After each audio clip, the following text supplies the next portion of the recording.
പൂർണ്ണമദഃ പൂർണ്ണമിദം പൂർണ്ണാത് പൂർണ്ണമുദച്യതേ പൂർണ്ണസ്യ പൂർണ്ണമാദായ പൂർണ്ണമേവാവശിഷ്യത്തെ.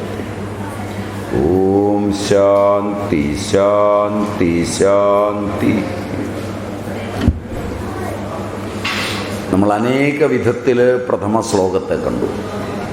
വീണ്ടും മറ്റൊരു വിധത്തിൽ കാണാം. ഈശാവാസ്യമിദം സർവം യത്കിഞ്ച ജഗത്യാം ജഗത് തേന തെക്തേന ഭുഞ്ജീത മാഗൃത കസ്യസ്വിധനം. ഇതാണ് ശ്ലോകം. ഈശാവാസ്യം എന്നിങ്ങനെ പറയുമ്പോൾ ബ്രഹ്മദൃഷ്ടി കൊണ്ട് വിശ്വത്തെ മുഴുവൻ ആച്ഛാദനം ചെയ്യുക, ബാധിക്കുക. ബാധ കൊണ്ട് നാമരൂപാത്മക പ്രപഞ്ചത്തിൽ നിന്ന് നിവൃത്തി ഉളവാകുന്നു. നാമരൂപാത്മകമായ പ്രപഞ്ചത്തിൽ ബന്ധിച്ചു നിർത്തുന്നത് കൊണ്ടാണ് സുഖദുഃഖങ്ങൾ മാറി മാറി വരുന്നത്.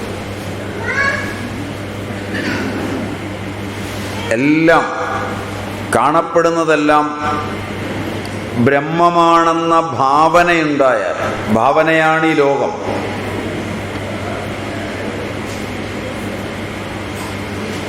ഭാവന കൊണ്ട് മനസ്സിനെ സംസ്കരിച്ചെടുക്കുന്ന വിധമാണ് ഭാരതീയ പൂർവ ആചാര്യന്മാർ ജീവിതം കെട്ടിപ്പടുത്തത്. അതുകൊണ്ടാണ് വർണ്ണധർമ്മങ്ങളും ആശ്രമധർമ്മങ്ങളും നിലനിർത്തി ഓരോരുത്തർക്കും ആവശ്യമായ വിധത്തിൽ മനസ്സിനെ കൊണ്ടുപോകാൻ സ്വാതന്ത്ര്യം നൽകി വ്യക്തതയിൽ ജീവിതം കൊണ്ടുപോയത്.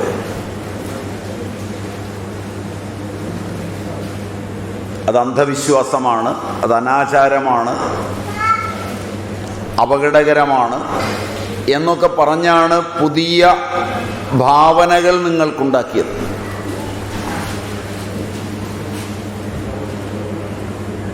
പ്രാചീന കാലങ്ങളിൽ ശരീരം,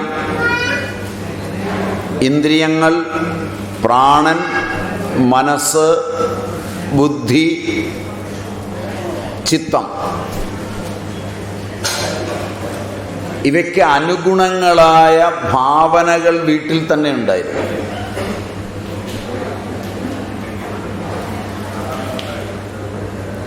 കുട്ടികളുടെ ഇന്ദ്രിയങ്ങളെ എങ്ങനെയാണ് ഉൽപോഷിപ്പിക്കുന്നതെന്ന് ഒരമ്മയ്ക്ക് അറിയുമായിരുന്നു.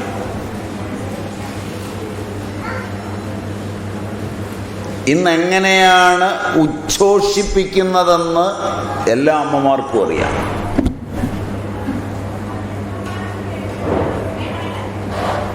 ബുദ്ധിയും മനസ്സും ഇന്ദ്രിയവും ശരീരവും ചേർന്നാണ് ആരോഗ്യ ലക്ഷണപൂർവകമായ ജീവിതമുണ്ടാകുന്നതെന്ന് അറിഞ്ഞാണ് കളിപ്പാട്ടങ്ങൾ വരെ തിരഞ്ഞെടുത്തത്.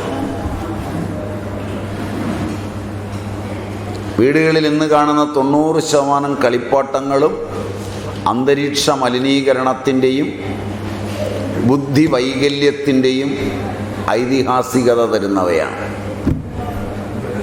സാമൂഹ്യ നിയമങ്ങളോ മര്യാദകളോ അവയ്ക്കുന്നില്ല.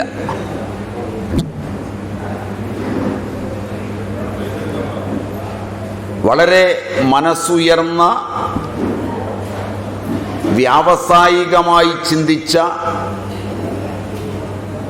വളരെയധികം സാങ്കേതികത്വം കലർന്ന ഉന്നത ഗവേഷകന്മാരുടെ സാന്നിധ്യത്തോടുകൂടി ഉന്നത സാങ്കേതിക വിദ്യകളിലാണ് കളികൾ വരെ നിൽക്കുന്നത്. കളികളൊന്നും കളികളല്ല, കാര്യമാണ്.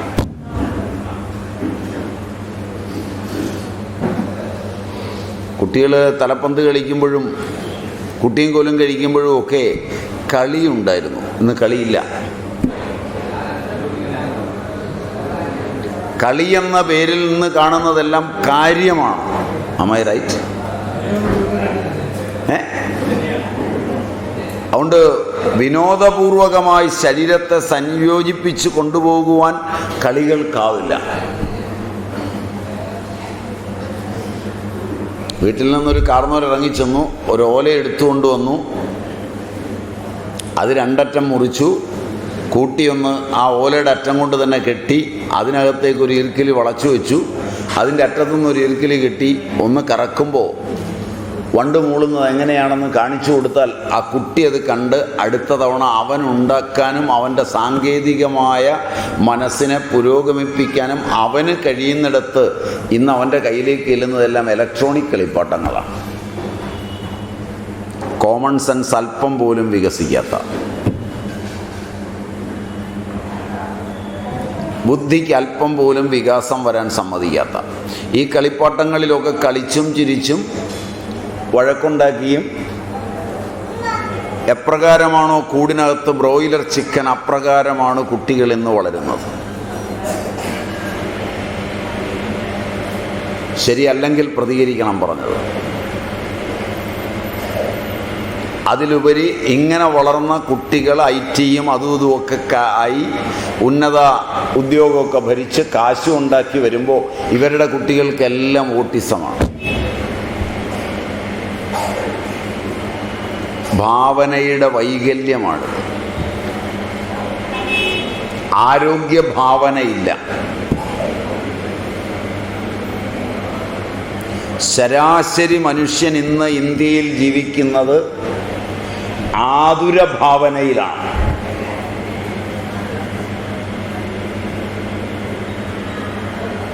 വെറുതെ ഉണ്ടാവില്ല ഭാവന. കഴിക്കുന്ന ആഹാരം, ജീവിക്കുന്ന ചുറ്റുപാടുകൾ, ഇടപെടുന്ന ആളുകൾ, സാഹിത്യം, കല, ഇതിലെയൊക്കെ വിഷയം ഇതാണ്.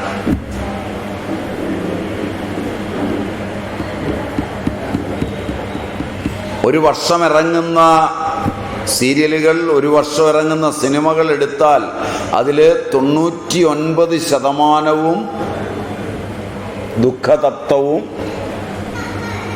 രോഗാതുരവും ആതുര സംസ്കൃതിയെ പോഷിപ്പിക്കുന്ന വിധവും ലൈംഗിക അതിപ്രസരവും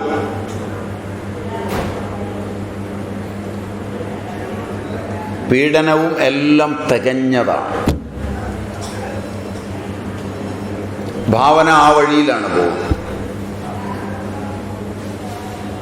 പഴയ ആളുകൾ വർണ്ണധർമ്മവും ആശ്രമധർമ്മവും അനുസരിച്ച് ഭാവനകളെ വളരെ നന്നായി കൊണ്ടുപോയപ്പോൾ താഴെ നെറ്റ് കെട്ടിയിട്ടല്ല അവർ തെങ്ങേ കയറിയത്,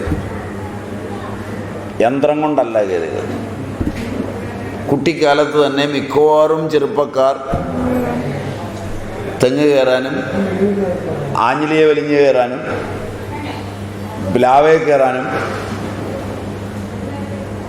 നിങ്ങളുടെ നാട്ടിൽ കൂഴച്ചക്ക എന്ന് പറയുന്ന ചക്കയും മറ്റും പ്ലാവയിൽ നിന്ന് തിന്നാനും വരെ പഠിച്ചിരുന്നു. Am I right?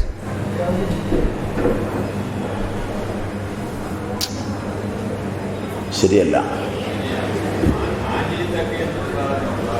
അതതിൻ്റെ മുകളിലാണ് കയറുന്നത്. അതേ വലിഞ്ഞ് കയറുക എന്ന് പറഞ്ഞാൽ ഒരു 10-30 അടി വരെ ഒരു കമ്പും ഉണ്ടാവില്ല. എന്നിട്ടൊന്നും ഒരു അപകടവും വന്നില്ല.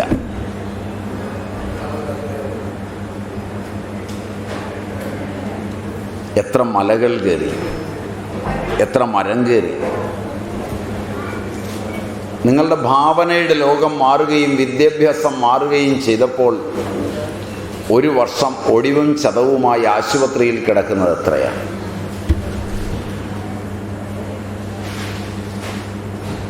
സാങ്കേതിക വിദ്യകൾ വികസിച്ച, സുരക്ഷാ ഏർപ്പാടുകൾ വർദ്ധിച്ച കാലങ്ങളിലാണ് ഏറ്റവും അധികം അപകടങ്ങൾ വരുന്നത്.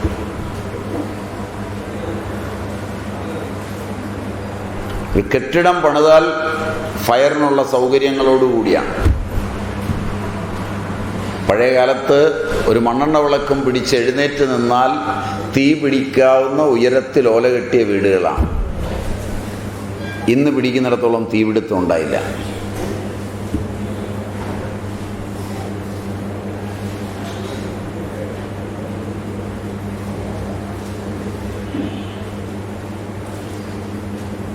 ഇന്നത്തെ ഗർഭിണി പരിചരണം അന്നില്ല, ഇന്നത്തെ ആശുപത്രികളില്ല, ഇന്നത്തെ ഡോക്ടർമാരില്ല, ഇന്ന് കഴിക്കുന്നിടത്തോളം മരുന്നില്ല, ഇന്നത്തോളം വാക്സിനില്ല. ഇന്നത്തേക്കാൾ ആരോഗ്യമുള്ള കുഞ്ഞുങ്ങൾ ജനിച്ചു.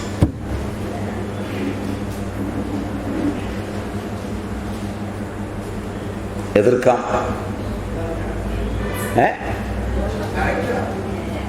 നിങ്ങൾക്ക് എതിർക്കാം ശക്തമായി.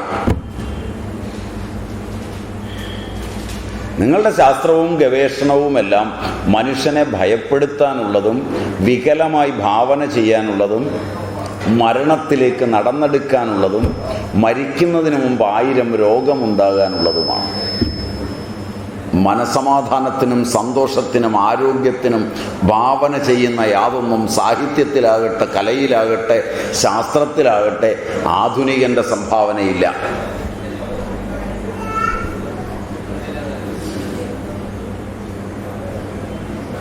എന്തിനായി ജീവിതം?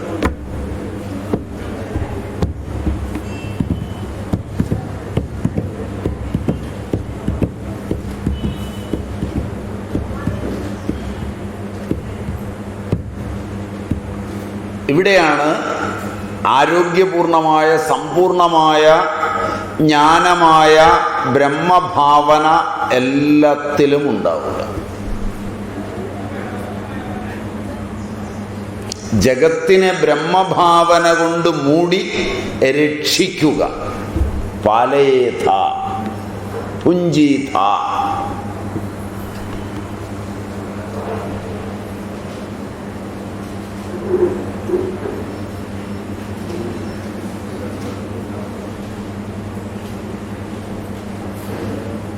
ഇത് പ്രായോഗികമായിരുന്ന കാലങ്ങളിൽ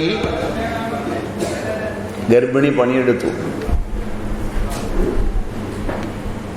ഇന്ന് ഏതെങ്കിലും വീട്ടിൽ, ഒരുമാതിരി വിദ്യാഭ്യാസവും സമ്പത്തും ഉള്ള വീട്ടിൽ എവിടെയെങ്കിലും ഒരു ഗർഭിണി പണിയെടുക്കുവോ, നടക്കുവോ,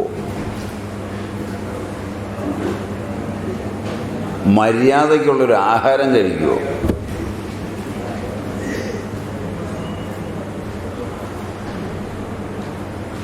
ഭാവന തന്നെ ഗർഭം ഒരു മഹാരോഗമാണെന്നാണ്.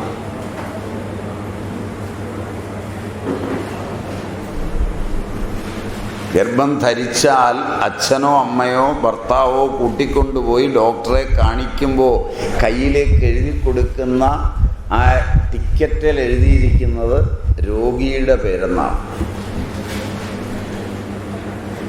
ഭാവനയപ്പം എന്തോ ആണ്? എന്തോ ഞാൻ പറഞ്ഞത് നുണയാണോ? ഞാൻ നുണയാണോ പറഞ്ഞേ? രോഗിയുടെ പേര് എന്നാ എഴുതിയിരിക്കുന്നത്. അപ്പോൾ ഗർഭം ഒരു രോഗമാണ്.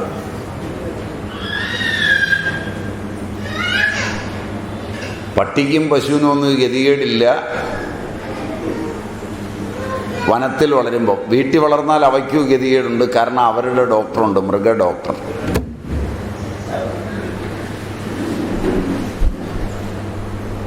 അതായത് ഇന്നൊരു മൃഗവും ഡോക്ടറെ സൃഷ്ടിച്ചിട്ടില്ല. എന്നാലും മനുഷ്യൻ സൃഷ്ടിച്ച ഈ ഡോക്ടർക്ക് പേരെങ്കിലും മൃഗ ഡോക്ടർ എന്നാണ്. അല്ലേ?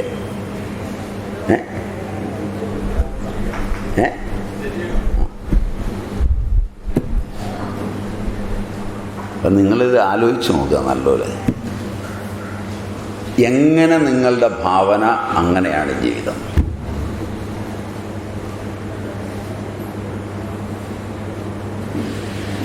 ഭാവനയെ ഉത്തമമാക്കുന്നതിന്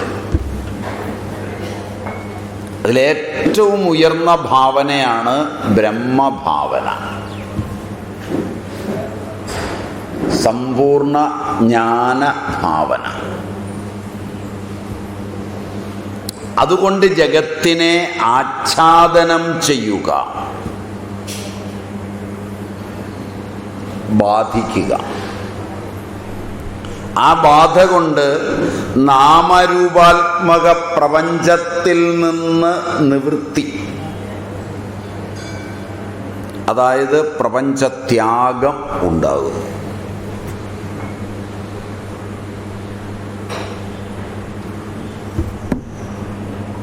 പ്രാപഞ്ചിക ബോധമോ പ്രപഞ്ചമോ പ്രപഞ്ച പഠനങ്ങളോ ആനന്ദം തരുന്നില്ല, അസ്വസ്ഥത തരുന്നു.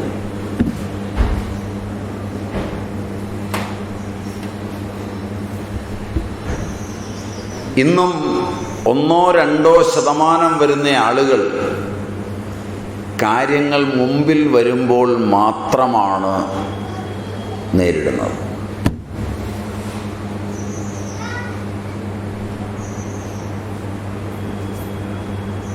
അതുവരെ അവർക്ക് സമാധാനക്കുറവില്ല. അതുകൊണ്ട് അവർ നേടിയ ധൈര്യവും സ്ഥൈര്യവും നേരിടാൻ എളുപ്പമുണ്ടാക്കും.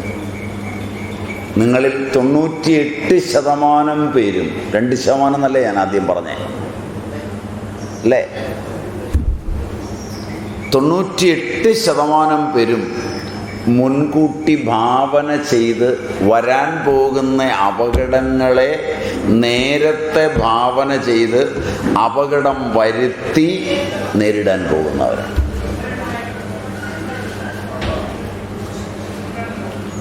ഒരപകടവും ഇല്ലാതിരിക്കുമ്പോൾ അപകടങ്ങളെ ഭാവന ചെയ്ത് അപകടങ്ങളുടെ ലോകത്ത് ജീവിക്കുമ്പോൾ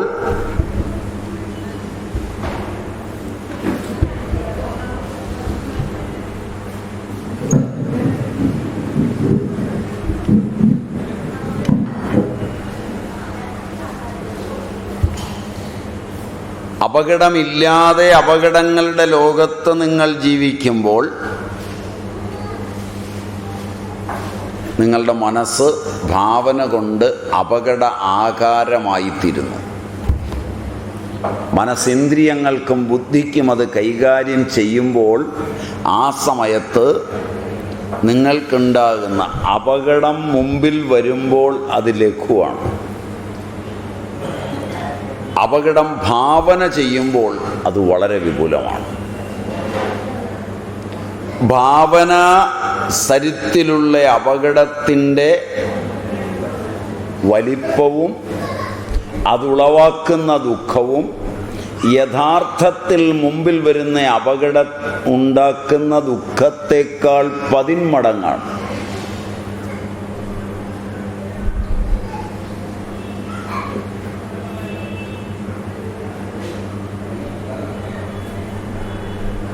ആ ഭാവന ശരീരത്തിലേക്ക് വ്യാപിച്ചാൽ നിങ്ങളുടെ ഹോർമോണുകളുടെ താളം തെറ്റുകയായി.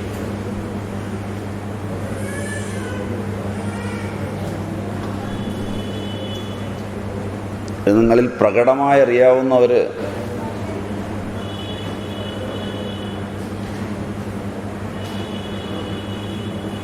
ഒന്ന്, പ്രൊഫഷണൽ കോഴ്സുകളിൽ പഠിക്കുന്ന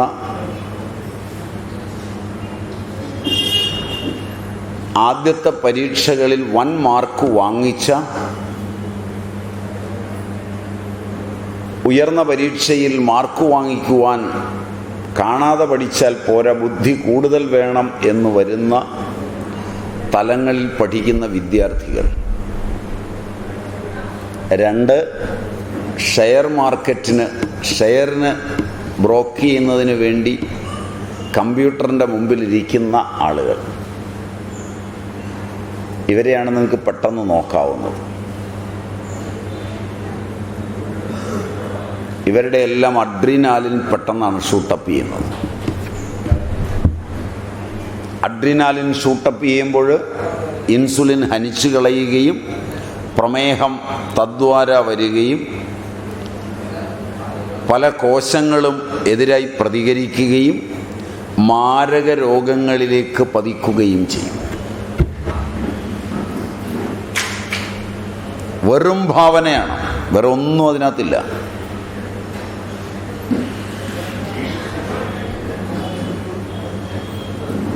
നിങ്ങളിൽ പലരും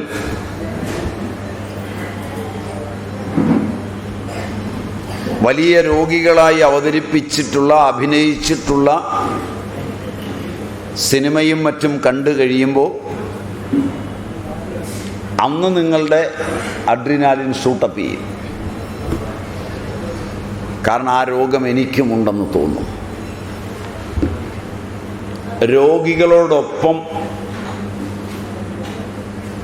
വരുന്ന അകന്ന ബന്ധുക്കൾ, അവരൊക്കെയാണ് ഈ ബഹളം ഉണ്ടാക്കുന്നവർ. ഇവിടെയൊക്കെ വരുമ്പോൾ കാണാം 5-8 പേര് വരുന്നുണ്ടെങ്കിൽ വലിയ ശല്യമാണ്. രോഗി തനിച്ചാവുന്നതെങ്കിൽ എളുപ്പമാണ്. രോഗി ഒന്ന് പറയും തൻ്റെ രോഗനിലയെക്കുറിച്ച്, കൂടെയുള്ള ബന്ധു ചാടിക്കേറി ഇവൻ്റെ ശരീരത്തിലാണ് രോഗമെന്ന മട്ടിൽ ഇല്ലാത്തതൊക്കെ പറയും.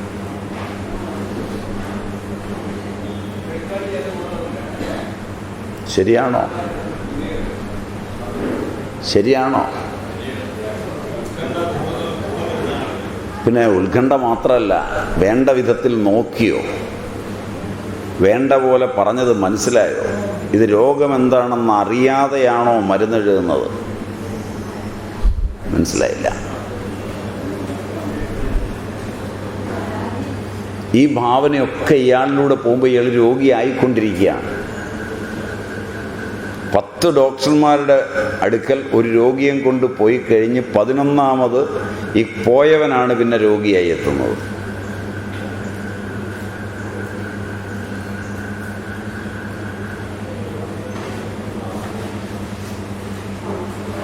ഭാവനയുടെ വലിപ്പം നിങ്ങൾക്ക് മനസ്സിലായോ എന്നറിയില്ല. ഭാവനകളെല്ലാം നെഗറ്റീവാണ്. ഇവിടെ ഈശാവാസ്യത്തിൽ പറയുന്നത് സുഖകരമായ ഒരാത്മഭാവന, ബ്രഹ്മഭാവന,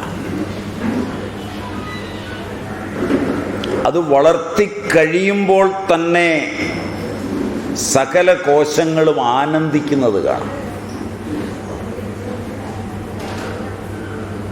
എന്തുകൊണ്ടോ ആധുനിക മനുഷ്യന് ആനന്ദമിഷ്ടമല്ല.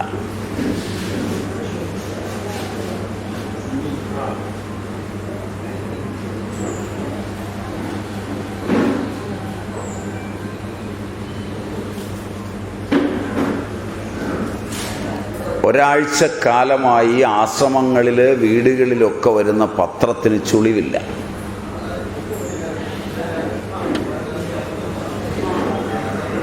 ഒരാഴ്ചയായിട്ട് പീഡനം, ബഹളം, വാർത്തകളില്ല. ഈ വാർത്തകളില്ലെങ്കിൽ അന്നത്തെ പത്രം മടക്കി വന്ന പോലെ വീട്ടിൽ കിടക്കുകയുള്ളൂ. ശരിയല്ല, ശരിയല്ല. പ്രതികരിക്കാം. ഒരാഴ്ചയായി കാര്യമായി ചർച്ചയില്ലാത്തതുകൊണ്ട് ടി വിയും ശല്യമില്ല. മറ്റേ 10-12 പേര് ആശ്രമങ്ങളിലായാൽ പോലും ഇത് ഓൺ ചെയ്ത് വെച്ചിട്ട് അതിൻ്റെ മുമ്പിലുണ്ടാവും. ടി വി ഓൺ ചെയ്യുന്ന ശബ്ദം കേൾക്കുന്നില്ല 2-3 ദിവസമായിട്ട്. ഞാൻ ഇങ്ങനെ യാത്ര ചെയ്യുന്ന ആളായതുകൊണ്ട് പറഞ്ഞതാണ്. വീടുകളിലൂടെ, ആശ്രമങ്ങളിലൂടെയൊക്കെ യാത്ര ചെയ്യുന്നത് കൊണ്ട് മറ്റേ സന്ധ്യയാണെന്നുള്ളത് പോലും മറന്ന് ഇതിൻ്റെ മുമ്പിലാണ്. കൂടുതലും വാർത്താവലോകനത്തിനാണ്. അതാണ് ഏറ്റവും വലിയ ഭീകരത. ഭാവന അങ്ങനെ തന്നെയാണ്.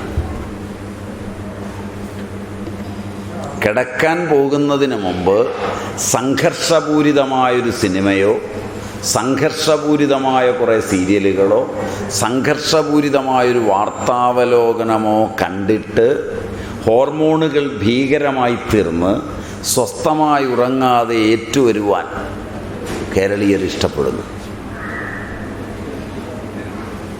മുഖപ്രസാദം നഷ്ടപ്പെട്ട് കണ്ണ് തടിച്ചു വീർത്ത് ഉറക്കച്ചടവുകളോടെ ഏറ്റുവരുവാനും കാര്യങ്ങളിൽ ഏർപ്പെടുവാനും കാര്യങ്ങളെ വികലമാക്കുവാനും കേരളീയർ ഇഷ്ടപ്പെടുന്നു.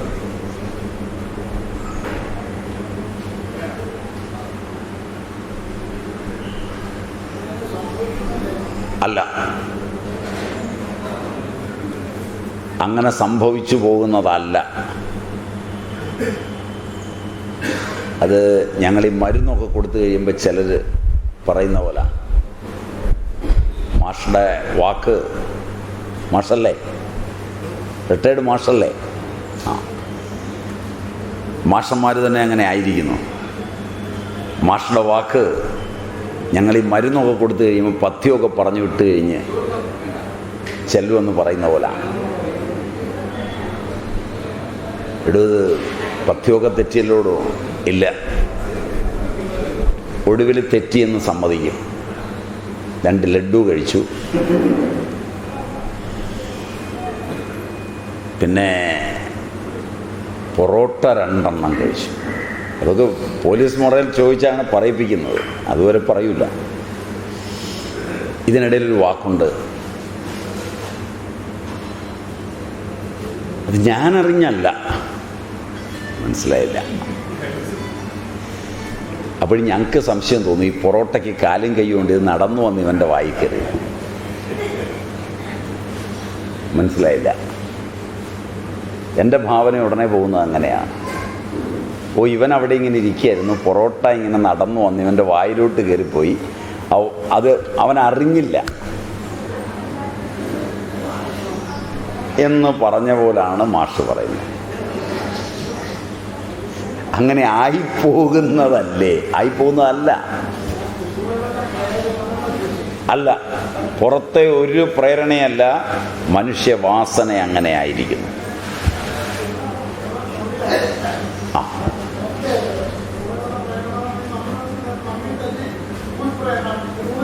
ഉൾപ്രേരണ എന്ന് പറയുമ്പോൾ അത് നമ്മൾ അറിഞ്ഞുകൊണ്ടാണ്.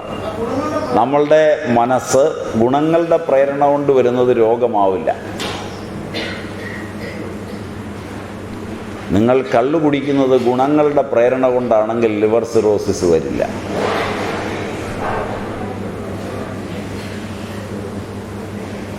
ഗുണങ്ങളുടെ പ്രേരണ കൊണ്ടാണ് വിഷം കഴിക്കുന്നതെങ്കിൽ വിഷം വീര്യമുള്ളതാണ്, ഔഷധമാണ്, രത്നമാണ്, രോഗം വരില്ല.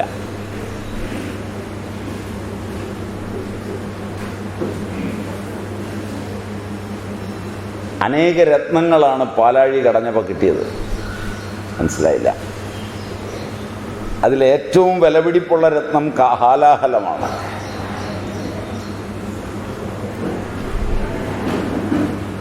അതാണ് ശിവൻ കൈക്കുമ്പിളിലെടുത്തത്.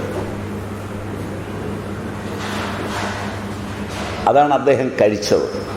അതുകൊണ്ടാണ് അദ്ദേഹം നീലകണ്ഠനായത്. മനസ്സിലായില്ല. തോർത്ത് കിട്ടാത്തത് കൊണ്ട് കയ്യിലെടുത്ത് കുടിച്ചിട്ട് ബാക്കി വന്നത് കുടഞ്ഞതാണ് പാമ്പിനും വൃക്ഷങ്ങൾക്കുമൊക്കെ വിഷമായി തീർന്നത്.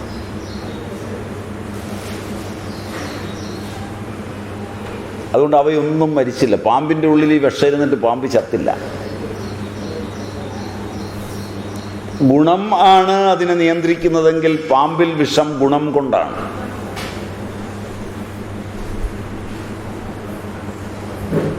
അത് നിങ്ങളോ ഞാനോ എടുത്ത് ഉപയോഗിച്ചാൽ ഗുണം കൊണ്ടല്ല. മനസ്സിലായില്ല. കെട്ടിയുണ്ടാക്കിയ ഒരാഗ്രഹം കൊണ്ടാണ്, ഭാവന കൊണ്ടാണ്.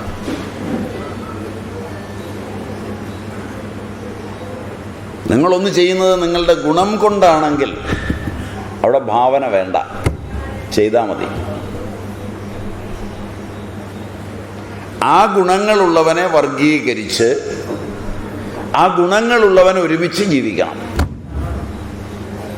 ആ ഗുണമില്ലാത്തവൻ ആ ഗുണങ്ങളുള്ളവനോട് കൂട്ടുകൂടരുത്. ഇതാണ് കറക്റ്റായിട്ടുള്ള ഭാവന.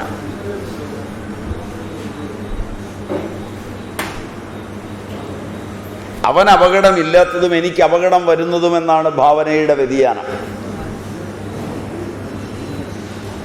ഭാവനാ സാമ്രാജ്യത്തിൻ്റെ പ്രത്യേകതയാണ്. അതുകൊണ്ട്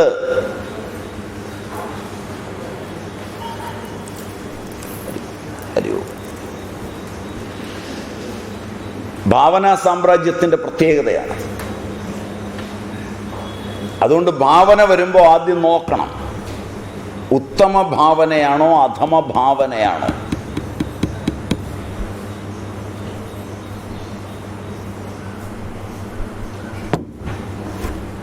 കഴിഞ്ഞു. ആരോഗ്യത്തിനുള്ള ഭാവനയിൽ ജീവിക്കണം, ആനന്ദത്തിനുള്ള ഭാവനയിൽ ജീവിക്കണം. അവിടെയാണ് ശരീരം, ഇന്ദ്രിയം, പ്രാണൻ, മനസ്സ്, ബുദ്ധി, ചിത്തം, ഇവിടെയെല്ലാം ഭാവന സജീവമാണ്.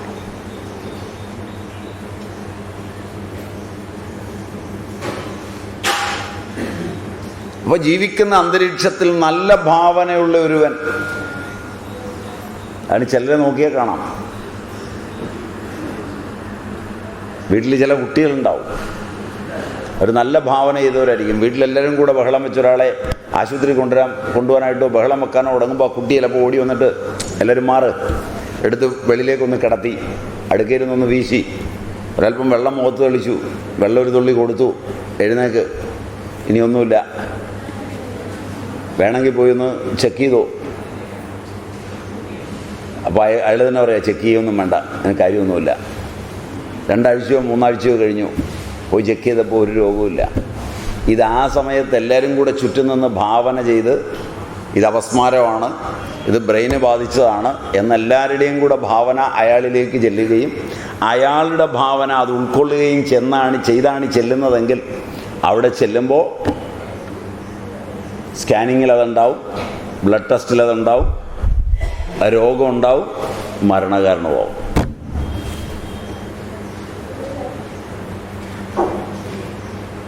ഈ ഭാവനയും കൊണ്ടാണ് ഈ ജന്തുജാലങ്ങളെല്ലാം മക്കളെയും ഭർത്താവിനെയും അച്ഛനെയും അമ്മയെയും ഒക്കെ ചുമന്നുകൊണ്ട് നടക്കുന്നത്.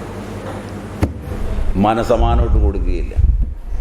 മരുന്ന് മേടിക്കുന്നതിന് മുമ്പ് മാരക രോഗങ്ങളുടെ ഭാവന, മരുന്ന് മേടിച്ചുകൊണ്ടിരിക്കുമ്പോൾ മാരക രോഗങ്ങളുടെ ഭാവന, മേടിച്ചു കഴിഞ്ഞ് വീട്ടിലെത്തിയാൽ അതിനേക്കാൾ മാരക രോഗങ്ങളുടെ ഭാവന.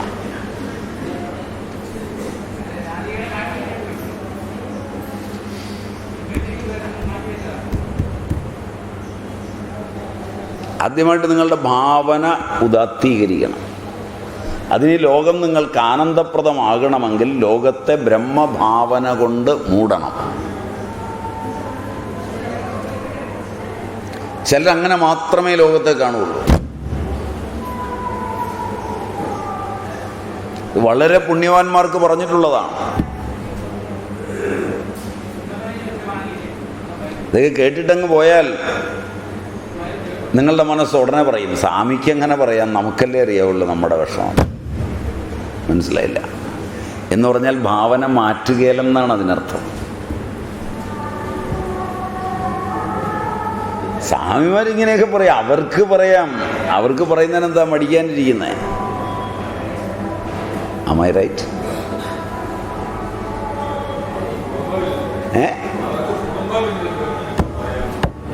എന്ന് പറയും. ഇതാണ് അതിൻ്റെ വ്യതിയാനം. നിങ്ങൾക്കാകെ ഒരു കുടുംബമേ ഉള്ളൂ. നേരം വെളുത്ത വൈകുന്നവരെ 1000 കുടുംബങ്ങളുടെ പ്രശ്നം കൈകാര്യം ചെയ്യുന്നവരാണ് അവർ. അത് മുഴുവൻ ഭാവന ചെയ്യുകയും വേണം. മനസ്സിലായോന്നറിയില്ല. അവിടെയാണ് ഇതിൻ്റെ വ്യതിയാനം. ഭാവന ചെയ്യുമ്പോൾ നിങ്ങളുടെ കുട്ടികൾ നാളെ ഡോക്ടർമാരായാലും സദ്ഭാവന ഇല്ലെങ്കിൽ അവർ ക്ഷീണിക്കും. 4 രോഗികളെ കണ്ടു കഴിയുമ്പോൾ ആ രോഗം മുഴുവൻ അവർക്കാവും. രോഗത്തെ കാണാതിരിക്കണം, ആരോഗ്യത്തെ കാണണം. ഭാവന ഏതാണ്? ഉദാത്തമായ ഭാവന. അതിലെ ഏറ്റവും ഉയർന്ന ഭാവനയാണ് ബ്രഹ്മഭാവന. അത് നിവൃത്തിയാണ്, ത്യാഗമാണ്, ഏറ്റവും വലിയ ത്യാഗമാണ്. പ്രപഞ്ചത്തിൽ നിന്നൊരുവൻ നിവർത്തിക്കുക എന്ന് പറഞ്ഞാൽ പ്രാപഞ്ചികമായതിനെയെല്ലാം ഉപേക്ഷിക്കുക എന്നാണ് അർത്ഥം.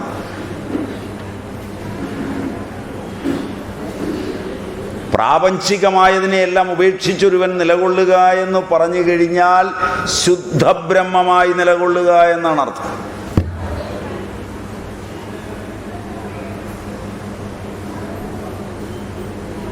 അതാണ് ഇതിൻ്റെ എളുപ്പ വഴി. ഏറ്റവും എളുപ്പം അതാണ്.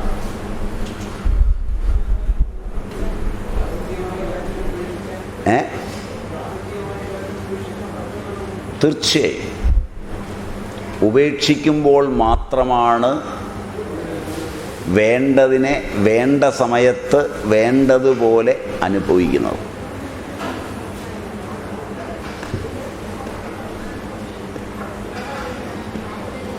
ഉപേക്ഷിക്കാത്ത വേണമെന്ന് തോന്നുന്ന ഒന്ന് അനുഭവിക്കുമ്പോഴെല്ലാം ദുഃഖം, ആർത്തി, സംഘർഷം എല്ലാമാണ്.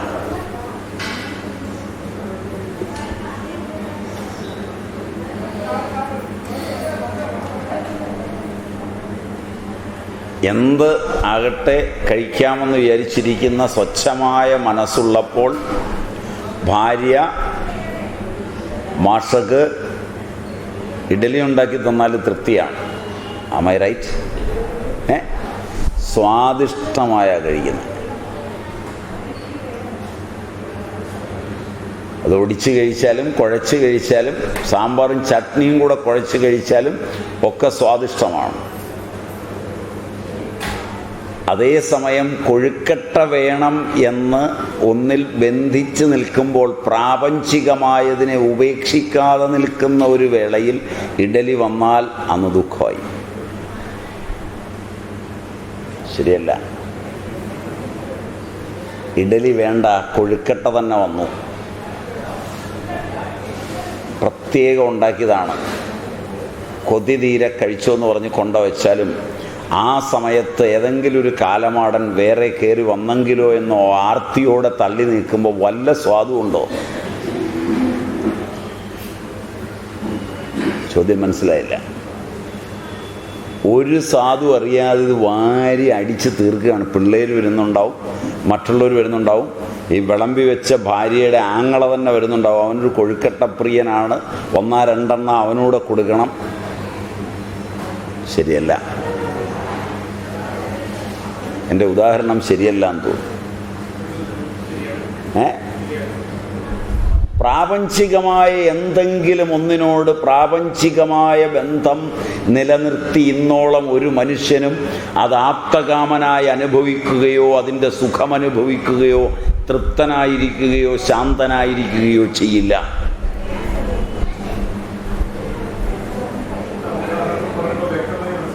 മനസ്സിലായി? 1% പോലും സുഖം കിട്ടില്ല. എപ്പോഴാണോ പ്രാപഞ്ചികമായത് ത്യജിച്ചിട്ടിരിക്കുന്നത് അപ്പോൾ അത് വരികയും അതായി ആസ്വദിക്കുകയും ചെയ്യുമ്പോൾ മാത്രമാണ് എല്ലാം ആസ്വാദ്യമാകുന്നത്. അതുകൊണ്ട് ഈ ലോകത്ത് പ്രാപഞ്ചിക ത്യാഗമുള്ളവൻ മാത്രമേ പ്രപഞ്ചത്തെ അനുഭവിക്കുന്നുള്ളൂ.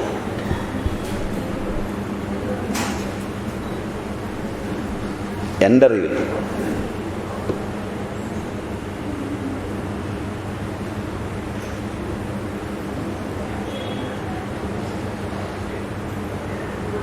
കേൾക്കുമ്പോൾ ഒരു ഞെട്ടലുണ്ടാവും. സത്യം ഇതല്ലെന്ന് നിങ്ങൾക്ക് പറയാനാവില്ല. നിങ്ങൾ മമതയോടുകൂടി അനുഭവിച്ചതിൽ ഏതാണ് നിങ്ങൾ അനുഭവിച്ചത്?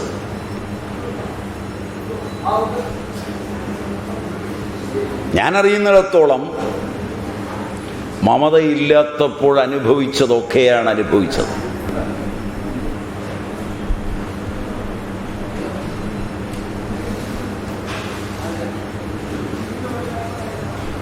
അതിലെ മമത ഉള്ള ഒരു വസ്തു ഭാവനയിലായിരിക്കുമ്പോൾ ഏറ്റവും സംഘർഷമാണ്. കാരണം അവിടെ വസ്തുവും മനസ്സാണ്. വസ്തു സ്ഥൂലമായിരിക്കുകയും അതിനോട് സ്ഥൂലമായ മമതയുണ്ടാവുകയും ചെയ്യുന്നതിനേക്കാൾ കൂടുതലാണ് വസ്തുവിൻ്റെ അസാന്നിധ്യത്തിൽ ഭാവനയിൽ വരുന്ന മമത.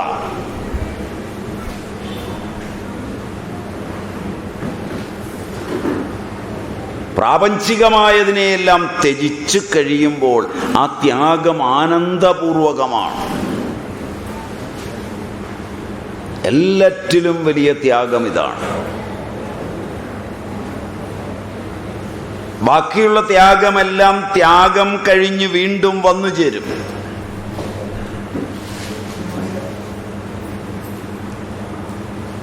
സർവസംഘ പരിത്യാഗികളായ സന്യാസിമാർ പോലും സർവസ്വവും ത്യജിച്ച് കഴിഞ്ഞിട്ടിതെല്ലാം വാങ്ങിവെക്കുകയാണ്.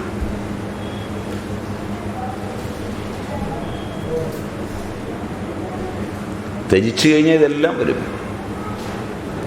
മമതയുടെ ഒരു അംശമുണ്ടെങ്കിൽ പിടിയും.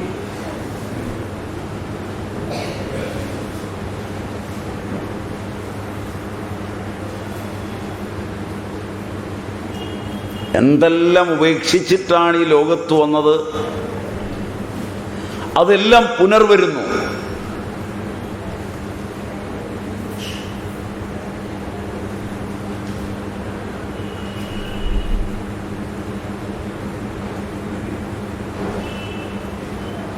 വളരെ വിചിത്രമാണ് ഈ ലോകം.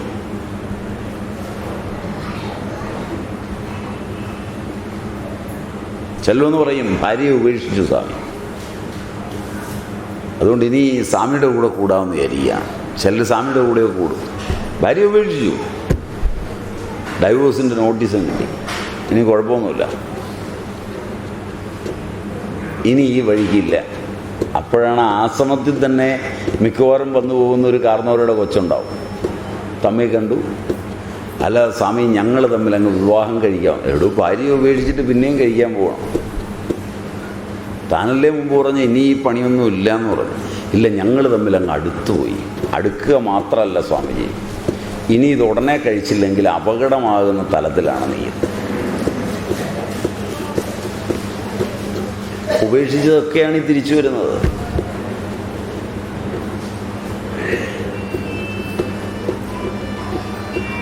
ഒന്നുപേക്ഷിക്കുമ്പോൾ രണ്ട് വന്നു ചേരുകയാണ് ലോകത്ത്. എങ്ങനെയാണ് ഈ പ്രപഞ്ചത്തെ ത്യജിക്കുക? അതിൻ്റെ യഥാതഥമായ രീതിയിൽ. ഈ വസ്തുക്കളെ അല്ല ത്യജിക്കേണ്ടത്, ഭാവനയെയാണ് ത്യജിക്കേണ്ടത്. വസ്തുഭാവനയുടെ സ്ഥാനത്ത് ബ്രഹ്മഭാവനയെ വയ്ക്കുക. അതാണ് ഉപനിഷത്ത് പറയുന്നത്, ഈശാവാസ്യമിതം സർവം യത്കിഞ്ച ജഗത്യാം ജഗത്.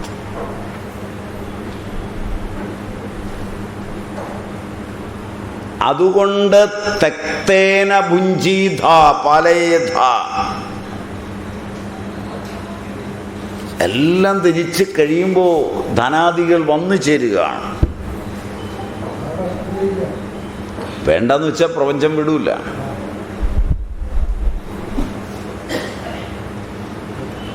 എനിക്കൊന്നും ആവശ്യമില്ല എന്ന് പറഞ്ഞ് ഒരുത്തം പോയിരുന്നാൽ മതി. പണ്ട് മാർവാറിൽ നിന്നൊരു മനുഷ്യൻ ഋഷികേശിലെത്തി. അദ്ദേഹം ഋഷികേശിൽ വന്നു. അവിടെ ഒരു ചെറിയ കുട്ടിയൊക്കെ ഉണ്ടാക്കി. ഗംഗയുടെ തീരം ചെറിയ കമ്പുകൾ പെറുക്കി വെച്ച് അതിൻ്റെ മുകളിൽ പ്ലാസ്റ്റിക്കും ഒക്കെ ഇട്ട് അതിൻ്റെ കീഴേ കയറിയിരിക്കുക. കോടീശ്വരന്മാരുടെ കുടുംബത്തിൽ നിന്ന് കോടീശ്വര നില മുഴുവൻ വലിച്ചെറിഞ്ഞിട്ട് പോകുന്നതാണ്. കുറേ ദിവസം ഇരുന്നപ്പോൾ അവിടെ ആളുകൾ വന്നു തരാൻ തുടങ്ങി. കാണാൻ വന്നവർ അദ്ദേഹം ആരോടും ഒന്നും വർത്തമാനം പറഞ്ഞില്ല, ഒരു വാക്കുരുവിടുന്നില്ല, വെറുതെ ഇരിക്കുന്നവർ. വന്നവർ പക്ഷേ ഇദ്ദേഹത്തിൻ്റെ മാഹാത്മ്യമൊക്കെ പറയാൻ തുടങ്ങി. വർത്തമാനം പറഞ്ഞിട്ടാണെങ്കിൽ കുഴപ്പമില്ല, ആരെങ്കിലും കണ്ടിട്ടാണെങ്കിൽ കുഴപ്പമില്ല, അദ്ദേഹം വെറുതെ ഇരിക്കുകയാണ്. ആളുകളുടെ എണ്ണം കൂടിയപ്പോൾ അദ്ദേഹം വസ്ത്രമെല്ലാം പറിച്ചു ദൂരെ കളഞ്ഞു. അദ്ദേഹത്തെ പറഞ്ഞും കേട്ടും ആളുകൾ ഒരുപാട് കൂടാൻ തുടങ്ങി. അവരവിടെ വലിയൊരു സ്ഥാപനം ഉണ്ടാക്കി. കേട്ടറിഞ്ഞ് നാനാഭാഗത്തു നിന്ന് ധനം വരാൻ തുടങ്ങി. അപ്പം അദ്ദേഹം ഒരു ദിവസം ഇരുന്ന് ധ്യാനിക്കുമ്പോൾ ആലോചിച്ചു, എങ്ങനെയാണ് ഈ കുണ്ടാമാണ്ടികളിൽ നിന്ന് ഞാൻ ഓടി ഈ ഋഷികേശത്ത് ഗംഗാതീരത്ത് ഒരു സ്ഥലം കെട്ടിടം പണിയാൻ ഇടമുണ്ടാവില്ല എന്ന് ഉറപ്പുള്ള ഈ പാറയുടെ പൊക്കത്തിൽ വന്നിരുന്നത്. അതിപ്പോൾ അത് മുഴുവനും കെട്ടിടായി. ഇനി എങ്ങോട്ടാ പോവുക? അദ്ദേഹം നേരെ വിട്ടു. ആൾതാമസമൊന്നുമില്ലാത്ത, ഭക്തന്മാരോ മറ്റുള്ളവരൊന്നും വരാത്ത, ഋഷികേശം പോലെ അല്ലാത്ത ഒരു ഗ്രാമത്തിലെത്തി ഗംഗയുടെ തീരത്തിരുന്നു. ഇനി ശല്യമൊന്നും വരികയില്ല.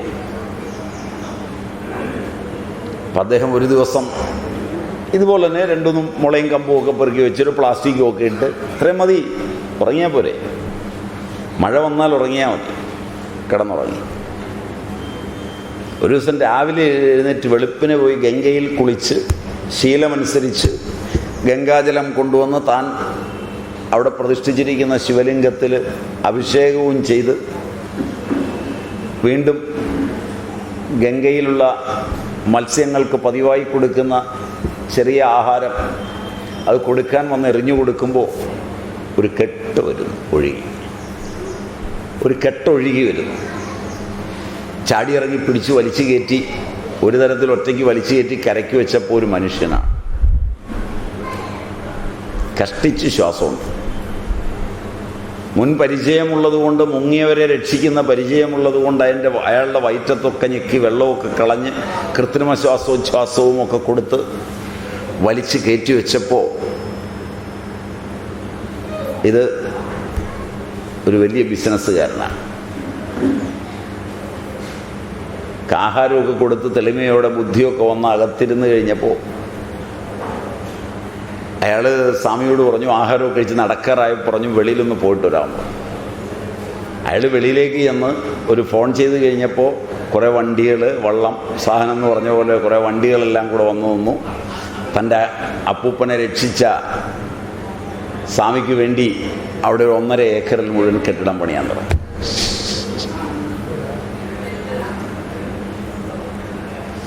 സ്കൂൾ വേണം, കോളേജ് വേണം, മറ്റ് സൗകര്യം വേണം. ഇതൊക്കെ ഇവരാണ് പ്ലാൻ ചെയ്യുന്നത്. സ്വാമി ഇരുന്നാൽ മതി. എന്ത് ത്യജിക്കുമ്പോഴും ഇതെല്ലാം വരും. അവിടുന്ന് വിടുമ്പോൾ അദ്ദേഹത്തിന് മനസ്സിലായി, ഇതൊന്നും ത്യജിക്കാൻ പറ്റില്ല. എനിക്ക് വേണ്ടെന്ന് വയ്ക്കാനല്ലാതെ എന്നെ വേണ്ടെന്ന് വയ്ക്കാൻ അവയ്ക്കൊന്നിനും പറ്റില്ല. ഇവിടെ രണ്ടുണ്ട്. എനിക്ക് വേണ്ടെന്ന് വയ്ക്കാവുന്നവ, എന്നെ വേണ്ടെന്ന് വയ്ക്കാവുന്നവ. കുറേ ആളുകളെ നേരത്തെ തന്നെ ഈ പ്രപഞ്ചത്തിലെ വസ്തുക്കൾ വേണ്ടെന്ന് വെച്ചിരിക്കുകയാണ്. അവരെത്ര തലയും കുത്തി നിന്നാലും വരില്ല. മനസ്സിലായില്ല? കുറേ ആളുകളെല്ലാം വേണ്ടെന്ന് വെച്ചിരിക്കുകയാണ്, പക്ഷെ പ്രപഞ്ചം അവരെ വേണ്ടെന്ന് വെച്ചിട്ടില്ല. എവിടെ പോയാലും അവരെ പിടിക്കും. എന്തിനോടണം? അതുകൊണ്ട് ഒന്നേ വഴിയുള്ളൂ, എല്ലാത്തിലും ബ്രഹ്മഭാവന പുലർത്തുക.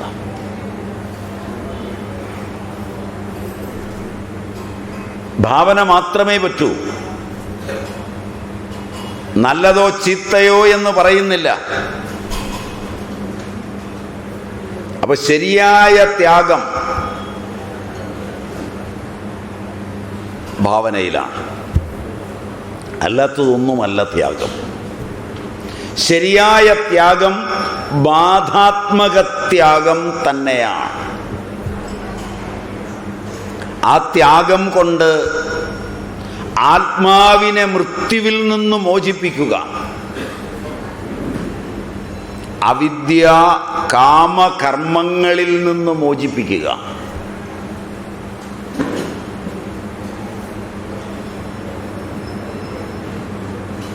ഏതൊന്നിൽ ബന്ധപ്പെട്ട് നിൽക്കുന്നു, എൻ്റെ ഞാൻ, അത് അവിദ്യയാണ്.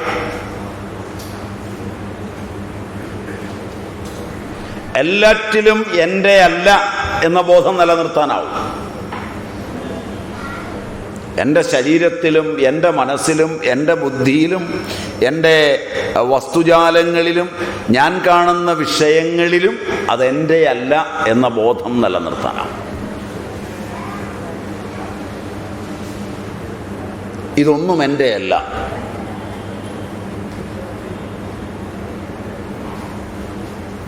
അങ്ങനെ വസ്തുവിൽ നിന്ന് ബാധാത്മക ത്യാഗം നേടി അവിദ്യാ കാമകർമ്മങ്ങളിൽ നിന്ന് മുക്തനാവുക.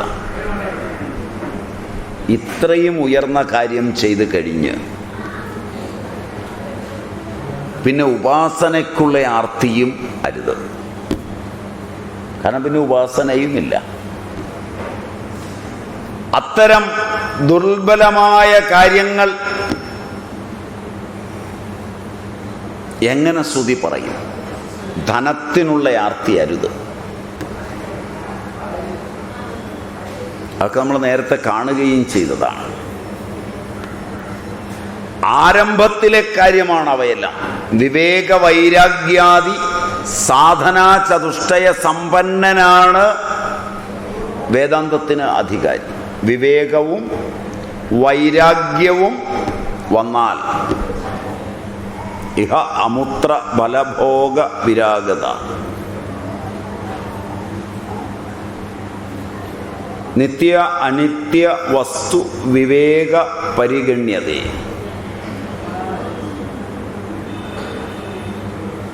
നിത്യമേത് അനിത്യമേത് എന്ന് തിരിച്ചറിയുന്നത്, അത് വന്നാൽ പിന്നെ ഒന്നിനും ആർത്തി ഉണ്ടാവില്ല. കർമ്മ ഉപാസനാരൂപി ബഹിരംഗ സാധനയോടൊപ്പം ഇവയെല്ലാം ഉപഭോഗം ചെയ്യും. അതുകൊണ്ട്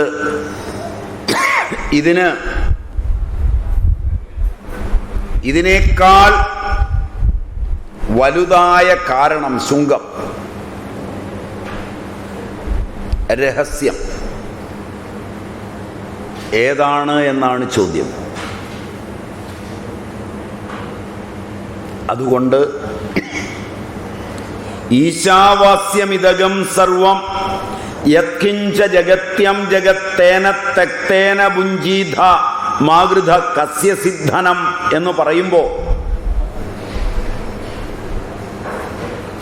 ഈശനാൽ, ബ്രഹ്മത്താൽ ഈ ജഗത്തിനെ ആകെ ആച്ഛാദനം ചെയ്യുക എന്നർത്ഥം.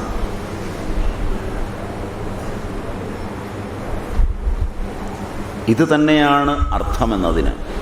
ഈശാവാസ്യം ശുക്ല യജുർവേദത്തിൻ്റെ 40-ാമത്തെ അധ്യായമാണ്. ശുക്ല യജുർവേദം കാണ്വ സംഹിതയുടെ ഭാഗമാണ്. കാണ്വ സംഹിതയിലാണ് വരുന്നത്. ഇതിൻ്റെ ബ്രാഹ്മണ ഭാഗം വേറെയുമാണ്. സംഹിത വ്യാഖ്യേയ രൂപമാണ്, ബ്രാഹ്മണം വ്യാഖ്യാന രൂപമാണ്. അത് പ്രത്യേകം ഓർക്കണം. കാരണം സംഹിതയും ബ്രാഹ്മണവും എന്താണെന്ന് തിരിച്ചറിയാതെയാണ് പാശ്ചാത്യർ ഇത്തരം ഗ്രന്ഥങ്ങളെ വ്യാഖ്യാനിച്ചിട്ടുള്ളത്.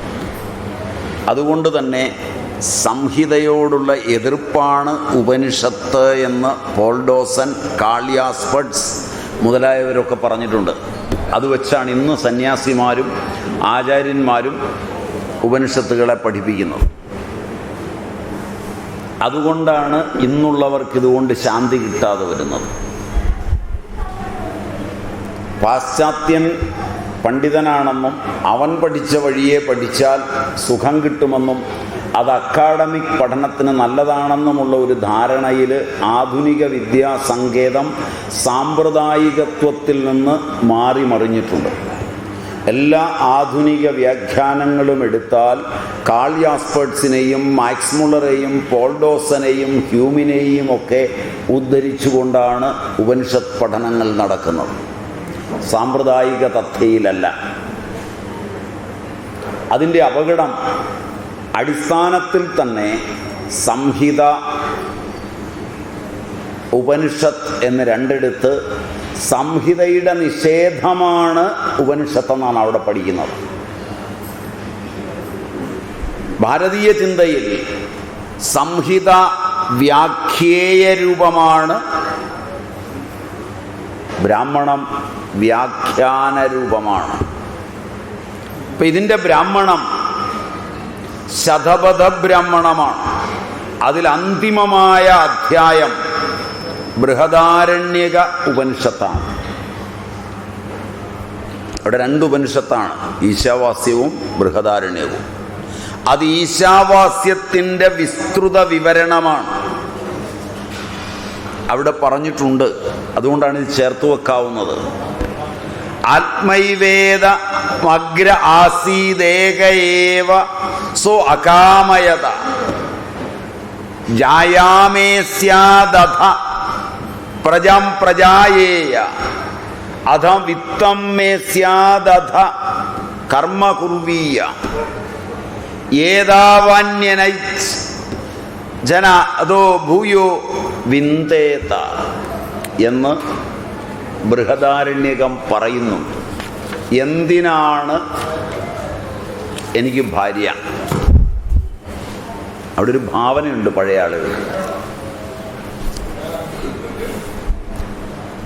ഇവിടെ ചെറുപ്പക്കാരിരിപ്പുണ്ട്, പ്രായം ചെന്നവരിരിപ്പുണ്ട്. പ്രായം ചെന്നവർ അവരുടെ അച്ഛനമ്മമാർ വിവാഹം കഴിക്കുമ്പോൾ ഭാര്യാഭർത്തൃ സങ്കല്പത്തിൽ ഭാവന എന്തിനായിരുന്നു? ഭാവനയുടെ വ്യതിയാനം മാത്രമാണ്. പഴയ വയസ്സന്മാർ ചെറുപ്പക്കാരായിരുന്നപ്പോൾ അവർ വിവാഹം കഴിച്ചിട്ടുണ്ട്, ശരിയാണ്. എന്തായിരുന്നു ഭാവന?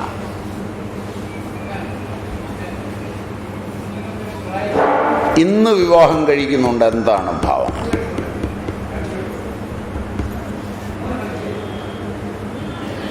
വ്യത്യാസമുണ്ടോ? ഇല്ല. എന്താ വ്യത്യാസം? അന്ന് വിവാഹം കഴിക്കുന്നത് എനിക്കൊരു കുഞ്ഞു വേണമെന്ന ആഗ്രഹത്തിലാണ്. അത് ഇംപേഴ്സണലാണ്.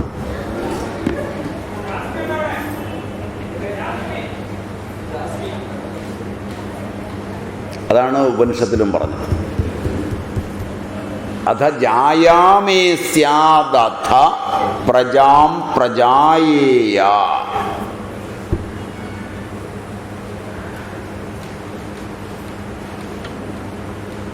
ഭാര്യയെ വേണം, ജായയെ, അവിടെ പദം പോലും ശ്രദ്ധിക്കണം. ജായയെ, ജനിപ്പിക്കുന്നവളെ. ആരെ ജനിപ്പിക്കുന്നവളെ? തന്നെ അവളിൽ ജനിപ്പിക്കുന്നവളെ. അതുകൊണ്ടാണ് പഴയ കാലത്ത് കുട്ടിയായി കഴിഞ്ഞാൽ ഭർത്താവ് ഭാര്യയെ പിള്ളേരുടെയൊക്കെ മുമ്പിൽ വെച്ച് അമ്മാന്നേ വിളിക്കുകയുള്ളൂ, എടി പൊടിയിൽ നിന്നും വിളിക്കുകയില്ല. മനസ്സിലായില്ല? അത് കഴിഞ്ഞൊരു കാലഘട്ടം ഇവരുടെയൊക്കെ കാലഘട്ടമാണ്. അവിടെ എടി പൊടിയൊക്കെ ആയി. അമ്മ റൈറ്റ്? പിള്ളേരും അതുകൊണ്ട് തള്ളേക്കറി എടി പൊടിയെന്ന് വിളിക്കണം. കുറച്ചുകൂടെ കാലഘട്ടം മാറിയപ്പോൾ ഭാര്യ ഭർത്താവിനെ എടാ പോടാന്ന് വിളിക്കാൻ തുടങ്ങി. ശരിയല്ല. ഇപ്പോൾ വീടുകളിലൊക്കെ ചെന്നാൽ നമ്മൾ വളരെ ബഹുമാന പുരസ്സരം അവരുടെ ഭർത്താവ് എവിടെയുണ്ടോ എന്നറിയാൻ വേണ്ടി നമ്മളെക്കാൾ പ്രായം കുറഞ്ഞവനായാലും ശരി ആ കുട്ടികളെയൊക്കെ കേൾക്കെ നമ്മൾ എടാ പോടാന്ന് വിളിക്കരുതല്ലോ എന്ന് വിചാരിച്ച് ചന്ദ്രശേഖരൻ എവിടെയുണ്ടോ എന്ന് ചോദിച്ചാൽ ചന്ദ്രനിപ്പോൾ ഇവിടെ ഇല്ല, അവൻ പോയിരിക്കുകയാണ്, ഇന്ന് ഭാര്യയാണ് ഇറങ്ങിയെന്ന് പറയും. പിള്ളേരും ഇതനുസരിച്ചാണ്. ചന്ദ്രൻ എടാ പോടാന്നൊക്കെയാണ് തന്തയെ വിളിക്കുന്നത്, ഇല്ലേ?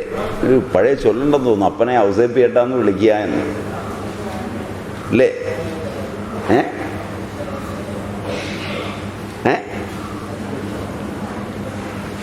അപ്പോൾ അവിടെ നിങ്ങളുടെ ഭാവന മാറി. ഭാവനയുടെ പരിണാമമാണിത്. അന്ന് ഭാവന ഒരു കുട്ടിക്ക് വേണ്ടിയാണ് ആ വിവാഹം. പേഴ്സണൽ അല്ലാത്ത മറ്റൊന്നിനു വേണ്ടിയുള്ളതാകുമ്പോൾ മര്യാദയുണ്ടാവും. ഇന്നിവർ ചെറുപ്പക്കാരൊക്കെ വിവാഹം കഴിക്കുന്നുണ്ട്. എന്തിനു വേണ്ടിയാണ്? സുഖത്തിനു വേണ്ടിയാണ്. മാസികയിൽ വായിച്ച, പത്രത്തിൽ വായിച്ച, സിനിമയിൽ കണ്ട, മരം ചുറ്റി ഓടുമ്പോൾ കണ്ട, ഓടിച്ചാടുമ്പോൾ കണ്ട, നെറ്റിൽ കണ്ട ഏതോ ശാരീരിക സുഖം പ്രതിയാണ് വിവാഹം. അതൊട്ടില്ലതാണ്.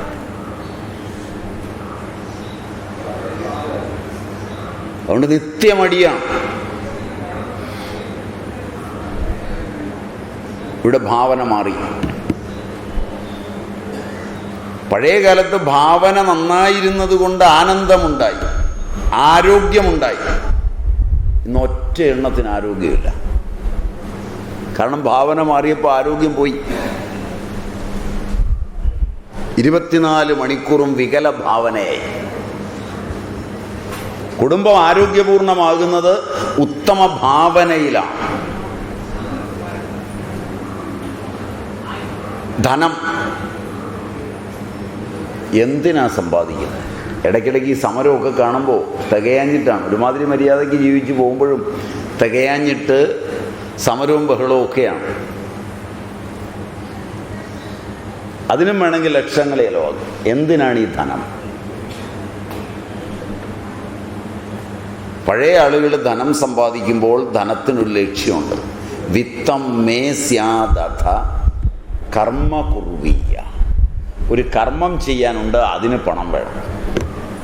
എനിക്കല്ല വേണ്ടത്.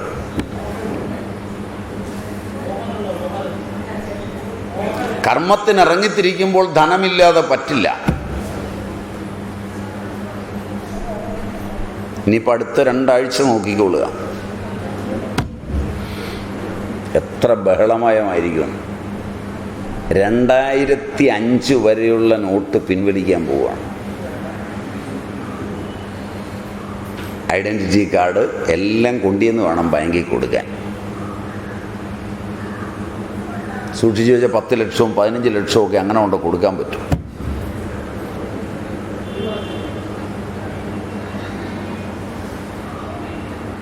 കർമ്മത്തിനല്ല പണം, സൂക്ഷിക്കാൻ വേണ്ടിയാണ്. ഇടയ്ക്കിടയ്ക്ക് നോട്ട് പൂത്ത് കഴിയുമ്പോൾ ഈ എണ്ണുന്നത് മാർവാടിക്കൊരു സുഖമാണെന്ന് കേട്ടിട്ടുണ്ട്. കാരണം ഈ നോട്ടിൻ്റെ പൂപ്പൽ കാരണം തുമ്മിക്കൊണ്ട് എണ്ണുക.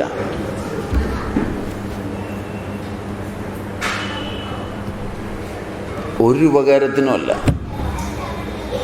ഭാവന മാറി. എൻ്റെ കയ്യിൽ ധനമുണ്ട്, എനിക്ക് കാര്യമായ ഉപകാരമില്ല. അവിടെ ഒരുത്തൻ നല്ല കർമ്മം ചെയ്യുന്നുണ്ട്, അവന് കൊടുക്കും.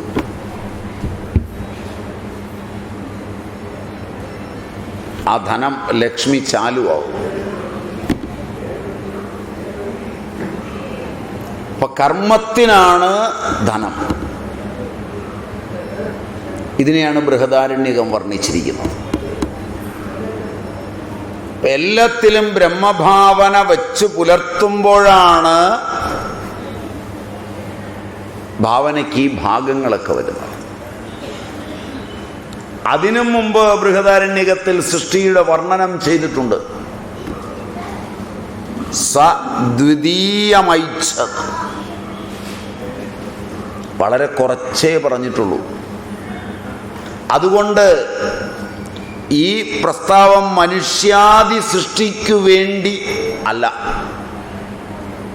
ബ്രഹ്മം ഇച്ഛിച്ചു എനിക്ക് 2 ആകണം. അത് ആശ്രമ സൃഷ്ടി നിരൂപണാർത്ഥമാണ്. അതുകൊണ്ട് ആത്മാവിൻ്റെ വ്യാഖ്യാനം ആചാര്യൻ ബ്രഹ്മചര്യത്തെ ആസ്പദമാക്കി ഇങ്ങനെ വർണ്ണിച്ചു. ജായാദി ഇച്ഛ, ജായ ഭാര്യ തുടങ്ങിയ ഇച്ഛ ഗൃഹസ്ഥ വർണ്ണനാർത്ഥമാണ്. ബ്രഹ്മചാരി നേരത്തെ ഏകനാണ്, ഒരാളേ ഉള്ളൂ. 2 ആകണം എന്ന ഭാവന വന്നാൽ വിവാഹം കഴിക്കണം. വന്നിട്ട് കഴിച്ചില്ലെങ്കിൽ അപകടമാണ്.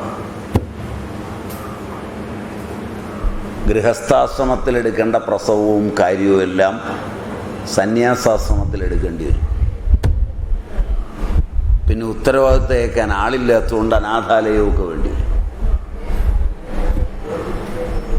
അത് വരാതിരിക്കണമെങ്കിൽ ആദ്യം ബ്രഹ്മചര്യാർത്ഥം, അതിനനുഗുണമായി ഭാവന, ആ ഭാവനയിൽ നിൽക്കുന്നില്ല, എനിക്ക് രണ്ടാകണം, അത് ഗൃഹസ്ഥ ഭാവന. ഒറ്റയ്ക്കിരിക്കുമ്പോൾ പിള്ളേരോടൊക്കെ പറയണം, ഒറ്റയ്ക്കിരുത്തി നോക്കണം. ഒരിടത്ത് ഒറ്റയ്ക്കിരിക്കും, വേറെ ഒരു ചിന്തയില്ല, ആത്മാവിൽ ആത്മനാ തുഷ്ടനായിരുന്നോളും.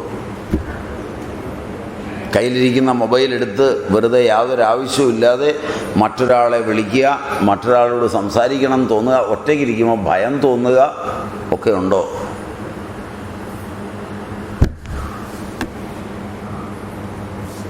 ഉണ്ട് എങ്കിൽ രണ്ടാകും. അവിടെയാണ് ഗൃഹസ്ഥ വർണ്ണനാർത്ഥം. അവിടെ ജായക്കുള്ള ഇച്ഛ ബ്രഹ്മചാരിക്കുണ്ടായി.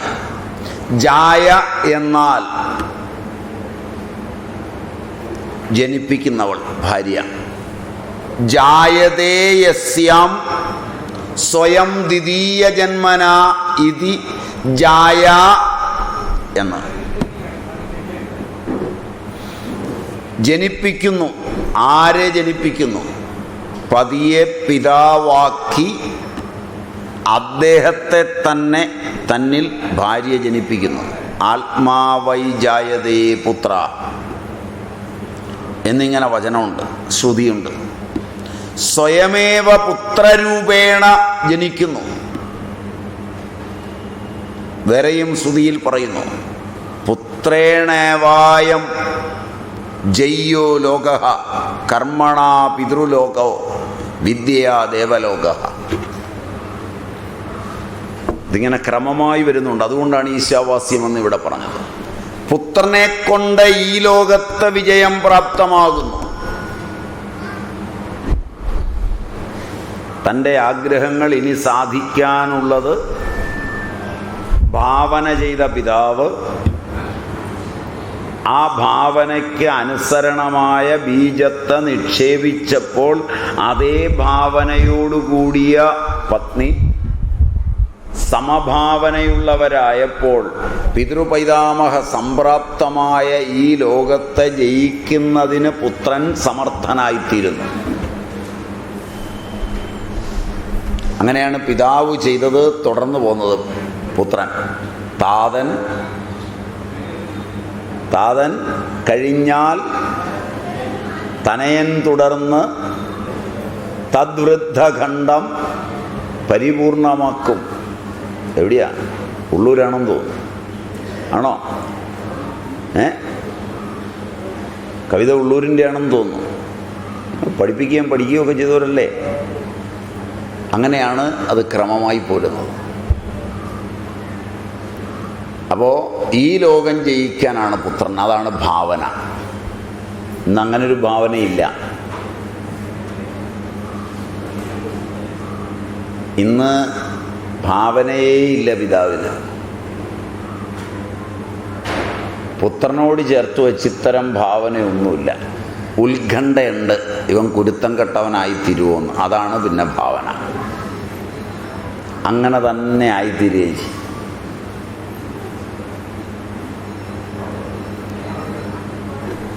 ഭാവനയുടെ വൈകല്യമാണത്. നല്ല ഭാവന ഉണ്ടായിരിക്കാം. കർമ്മണാ പിതൃലോക, കർമ്മങ്ങളെ കൊണ്ടാണ് പിതൃലോകത്തെ നേടുന്നത്. പുത്രനെ കൊണ്ട് ഈ ലോകം, കർമ്മങ്ങളെ കൊണ്ട് പിതൃലോകം, വിദ്യ അഥവാ ഉപാസനയെ കൊണ്ട് ദേവലോകം. ഇങ്ങനെയാണ് 3 ലോകങ്ങളും മനുഷ്യൻ നേടുന്നത്. ഉപാസന കൊണ്ടാണ് ദേവലോകത്തെ നേടുന്നത്. പുത്രനെ കൊണ്ട് ഈ ലോകം നേടുന്നു. എങ്ങനെ?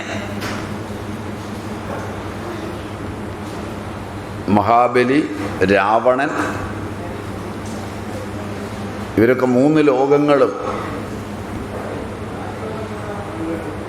നേടിയവരാണെന്നാണ് പറയുന്നത്. ഋഷിമാരുടെ പുത്രന്മാരാണ്. അങ്ങനെ നേടുന്ന ലോകമല്ല ഇവിടെ ഉദ്ദേശിച്ചത്. പുത്രരൂപേണ സ്വയം ജനിച്ച് പരമ്പരയെ നടത്തിക്കൊണ്ടുപോയി അറിവ് പരമ്പരയാ നിലനിർത്തുന്നു എന്നാണ് ഇവിടെ അർത്ഥം. അല്ല, ഒരുവൻ ജനിച്ച അന്നു മുതൽ പഠിച്ചതൊന്നും നിലനിർത്താനാവില്ല. അച്ഛൻ പഠിച്ചത് ഇനി പഠിക്കണ്ട. അങ്ങനെ പരമ്പരയാ നിലനിർത്താതിരിക്കാനാണ് അച്ഛൻ പഠിച്ച ഭാഷയും വ്യാകരണവും പഠിപ്പിക്കാതെ അന്യദേശത്തിൻ്റെ വ്യാകരണവും ഭാഷയും പഠിച്ച് അച്ഛനെയും അമ്മയെയും വെറുത്ത് ഇറങ്ങിപ്പോകാനിടയാക്കുന്നത്. മനസ്സിലാക്കുമ്പോഴേക്ക് വൈകിപ്പോവും. ശരിയല്ല, ശരിയല്ല. നിങ്ങളൊക്കെ മനസ്സിലാകുമ്പോഴേക്ക് മരിക്കാറോ എന്നാലോചിച്ചിട്ട് കാര്യമില്ല. പഴയ ആളുകൾ സമാധാനത്തിനാണ് കുട്ടികളുണ്ടായത്. കാരണം ഈ ലോകത്തെ നേടാനാണ് കുട്ടികൾ. കർമ്മം കൊണ്ടാണ് പിതൃലോകം നേടുന്നത്, വിദ്യ കൊണ്ടാണ് ദേവലോകത്തെ നേടുന്നത്. അതിൻ്റെ അടിസ്ഥാനത്തിലാണ് അവർ ചിന്തിച്ചത്. 3 ലോകങ്ങളും പുത്രനെ കൊണ്ട് നേടുക. അതുകൊണ്ട് പുത്രൻ വീണ്ടും സ്വരൂപേണ ജനിക്കുന്നു. അങ്ങനെ പരമ്പര നടക്കുന്നു. അത് പ്രളയപര്യന്തം, പ്രളയം വരെ ഈ പരമ്പര തുടരും. കർമ്മം കൊണ്ട് സ്വർഗാദിലോകം പ്രാപ്തമാണ്. യജ്ഞയാഗാദികൾ അഗ്നിയെ പ്രതിഷ്ഠിച്ച് ദർശ പൗർണമാസാദികൾ കൊണ്ട് അഗ്നയെ സ്വാഹ, സോമായ സ്വാഹ തുടങ്ങിയ ഇപ്പോൾ ആ കർമ്മങ്ങളൊന്നുമില്ല. കാരണം അത് കലികാലമാണ്. ഇപ്പോൾ മനുഷ്യനൊക്കെ മാറിയിട്ടുണ്ട്. എന്നാലും കുറച്ച് പേർ മാറാതെ പഴയ യുഗത്തിൽ തന്നെ ജീവിക്കുന്നവരുണ്ടാവും. അവരിത് ചെയ്യുന്നുമുണ്ടാവും. കർമ്മം കൊണ്ട് സ്വർഗാദിലോകപ്രാപ്തമാണ്. ഉപാസന കൊണ്ട് ബ്രഹ്മലോക പര്യന്തമുള്ള ഇതിൻ്റെ പ്രാപ്തിയാണ്. അതിന് അന്തർയോഗം, ഉപാസന, അതാണ് അനുവാസം. അപ്പം ജായയുടെ പ്രയോജനം ആണ് പ്രജായേയ, അതായത് പുത്രൻ. അതുപോലെ ജനത പ്രജാസ്യാത് സന്തതൗ ജനേ എന്ന് കോശവചനവുമുണ്ട്. കോശം അങ്ങനെയും പറയുന്നുണ്ട്. ജായയുടെ ദീർഘകാലിക പ്രയോജനമാണ് അത്. തൽക്കാല പ്രയോജനം, ഭാര്യയുള്ളതിൻ്റെ തൽക്കാല പ്രയോജനം ധർമ്മമാണ്. യാഗത്തിലൊക്കെ ഭാര്യ വേണം. മനുഷ്യൻ്റെ പൂർണ്ണതയെ ഭാരതീയർ എണ്ണുന്നത് വിവാഹം കൊണ്ടാണ്, തർക്കമില്ല. പൂർണ്ണനാകണമെങ്കിൽ വിവാഹം കഴിക്കണം. പൂർവജന്മത്തിൽ പൂർണ്ണരായി ജീവിച്ച് വിവാഹം കഴിച്ച് അതിൻ്റെ തൃപ്തിയെല്ലാം വന്ന് ആപ്തകാമനായെങ്കിൽ മാത്രം ഒറ്റയ്ക്ക് ജീവിക്കുക.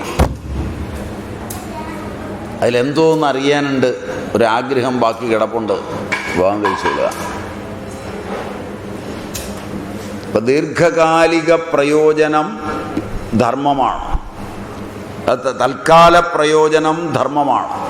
യജ്ഞം ചെയ്യുന്നതിന് യജമാനനും അതുപോലെ യജമാന പത്നിയും രണ്ടും വേണം.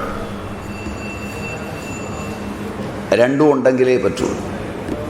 പാതീതി പതിഹി, പാതീതി പത്നി. രണ്ടും ഒരേ അർത്ഥമുള്ള ശബ്ദങ്ങളാണ്. പത്നി എന്നതിൻ്റെയും പതി എന്നതിൻ്റെയും സംസ്കൃത ശബ്ദത്തിലെ അർത്ഥം ഒന്ന് തന്നെയാണ്. പാതീതി പതി, പാതീതി പത്നി എന്ന് പറഞ്ഞാൽ പതി പത്നിയുടെ രക്ഷയെ ചെയ്യുന്നു, പത്നി പതിയുടെ രക്ഷയെ ചെയ്യുന്നു.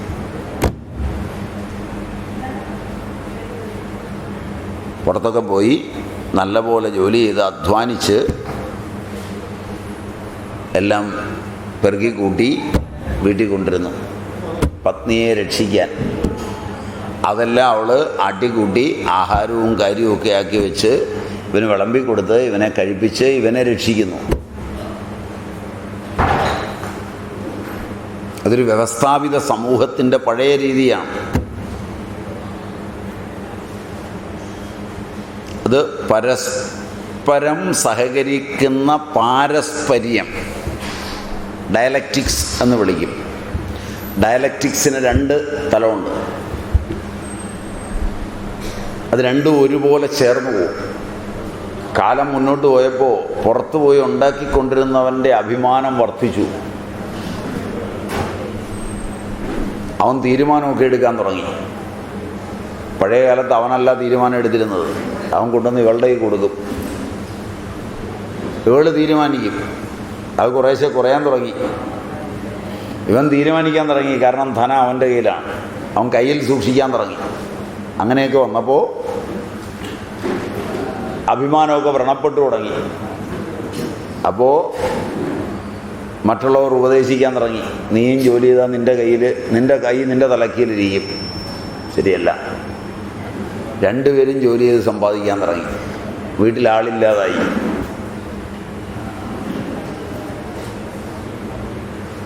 ഭാര്യയുടെ വഴിക്ക് ക്ലബ്ബും ബഹളവും വണ്ടിയായി.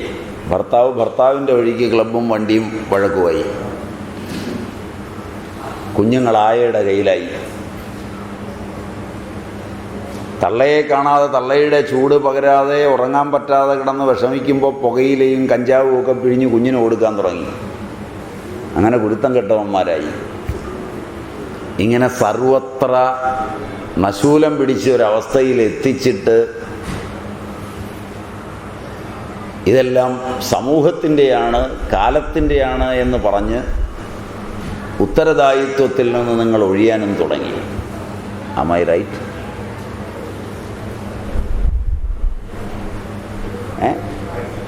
ശരിയുണ്ടോ? ഇല്ലെന്ന് തോന്നുന്നു. നല്ലപോലെ ആലോചിച്ച് നോക്കും.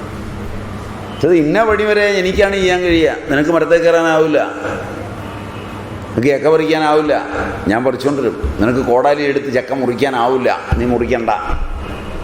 ഞാനത് കോടാലി കൊണ്ട് കൊത്തി മുറിച്ച് തരും, അതിലെ മുളഞ്ഞ് കളഞ്ഞു തരും. പിന്നെ നീ പണിയും. ഞാൻ എവിടെ നിർത്തുന്നു അവിടുന്ന് നീ പണി തുടങ്ങും. നീ ഉണ്ടാക്കും, ഞാനും നീയും കഴിക്കും. സഹകരണമൊക്കെ പോയി. ഞാനുണ്ടാക്കുന്നത് എനിക്ക്, നീ ഉണ്ടാക്കുന്നത് നിനക്ക്. പരസ്പരം ചെളിവാരി എറിയാവുന്നിടത്തോളം ചെളിവാരി എറിയുക, നാടും നഗരവും നശിപ്പിക്കുക.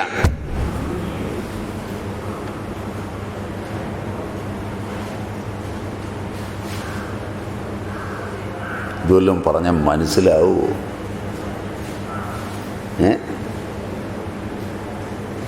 ഇതുവല്ലം പറഞ്ഞാൽ മനസ്സിലാവുമോ?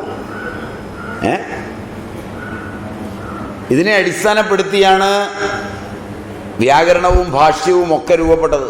അതുകൊണ്ടാണ് മഹർഷി പാണിനി പത്യുർനോ യജ്ഞ സംയോഗേ, പത്യുർനോ യജ്ഞ സംയോഗേ, യജ്ഞസംയോഗം കൊണ്ട് പത്നിയായി.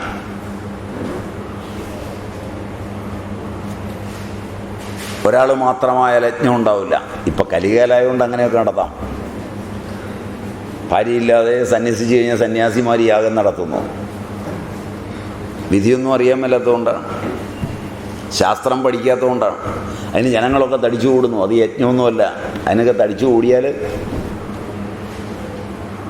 ധർമ്മമില്ല. അതിലൊന്നും ധർമ്മമില്ലാത്തത് കൊണ്ട് ഉള്ള കാശൊക്കെ പോകാമെന്നുള്ളതേ ഉള്ളൂ. വിധിപൂർവകമല്ലാത്തതെല്ലാം രോഗമുണ്ടാക്കും, എല്ലാം ദുഃഖങ്ങളുണ്ടാക്കും. വിധിപൂർവകമാണോ, ശാസ്ത്രസമ്മതമാണോ, ശാസ്ത്രദൃഷ്ടി അതിനുണ്ടോ ഒന്നും നോക്കാറില്ല. യജ്ഞസംയോഗം കൊണ്ട് പത്നിയായി. യജ്ഞത്തിൽ ഒരാൾ മാത്രമായിരുന്നാൽ അദ്ദേഹം അധുരായജമാനൻ എന്ന് മാനിക്കണം, പൂർണ്ണനല്ല. അപ്പോൾ പത്നിക്ക് 2 പ്രയോജനം: ഒന്ന് യജ്ഞാദി കർമ്മ സമ്പാദനം, 2 പുത്രോൽപാദനം. ഇത് രണ്ടും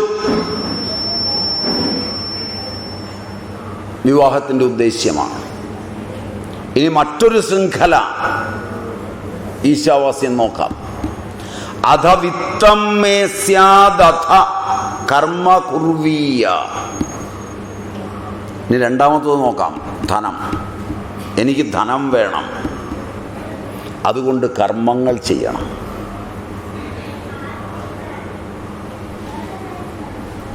ധനം കൊണ്ട് ഒരു കാര്യമേ ഉള്ളൂ, കർമ്മം ചെയ്യാൻ. കർമ്മം ചെയ്യാൻ താല്പര്യമില്ലാത്തവൻ ധനം സമ്പാദിക്കരുത്. കർമ്മങ്ങളറ്റവൻ ധനം സമ്പാദിക്കരുത്.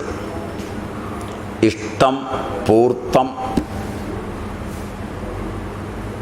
എന്ന് 2 കർമ്മങ്ങൾ. ഇഷ്ടവും പൂർത്തവും. ഇഷ്ടം വേദോക്ത കർമ്മമാണ്. ഇഷ്ടശബ്ദം ഇച്ഛാർത്ഥകമായ ഇഷധാതുവിൽ നിന്ന് ഉണ്ടാവുന്നു.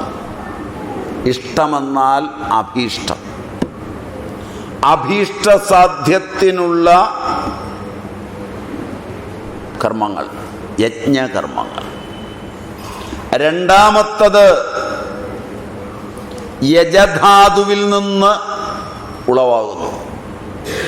ഇഷ്ടമെന്നാൽ യാഗാദി കർമ്മങ്ങൾ, അനാദിയായ വേദം പറഞ്ഞിട്ടുള്ളത്, അപൗരുഷേയമായ വേദം പറഞ്ഞിട്ടുള്ളത്.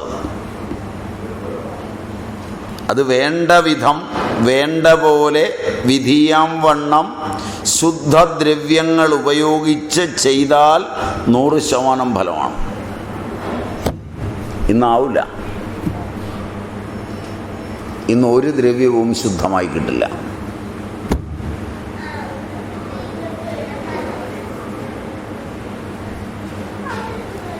അതുകൊണ്ട് പാലാണ് സമീകൃത ആഹാരമാണ്. പണ്ട് കുടിച്ചാൽ കുഴപ്പമില്ല. പണ്ട് നാടൻ പശുവിനെയാണ് വളർത്തുന്നത്. ആദ്യത്തെ 15 ദിവസത്തെ പാല് കുടിക്കുകയില്ല. കാരണം അത് കുട്ടിക്കുള്ള, അതിൻ്റെ കുട്ടിക്കുള്ളതാണ്. അത് മനുഷ്യക്കുട്ടിക്ക് കൊടുത്താൽ ബുദ്ധിമാന്ദ്യം ഉണ്ടാവും. ഇപ്പോൾ 15 ദിവസം ആകുന്നതിന് മുമ്പുള്ള പാലും കഴുതപ്പാലും എല്ലാം കറന്ന് ഒന്നിച്ച് മിൽമേൽ കൊണ്ടുവന്ന് മിൽമേന്ന് കലക്കി കുപ്പിക്കകത്താക്കി അതിനകത്ത് പൊടിയും ചേർത്ത് കൊണ്ടുത്തരും, കുടിക്കും. ഓട്ടിസവും ബുദ്ധിമാന്ദ്യവും ഒക്കെ ഉണ്ടാവും. പാലാണ് ഏറ്റവും അപകടകാരി. ഇന്ന്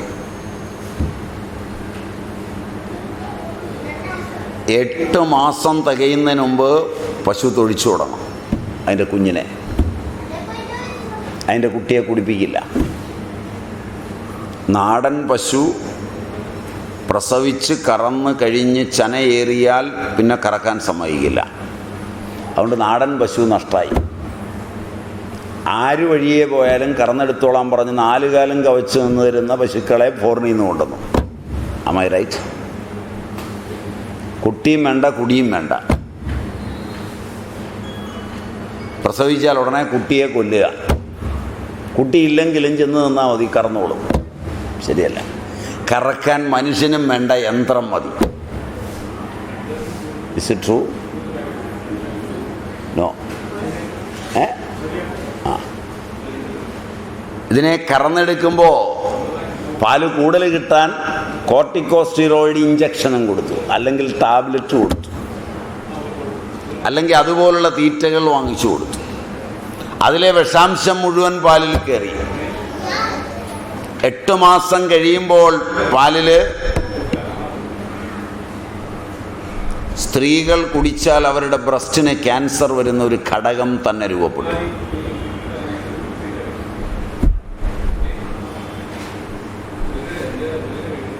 പാല് മാത്രം മതി, വേറെ ഒന്നും വേണ്ട നിങ്ങളെ വെള്ളത്തിലാക്കാൻ.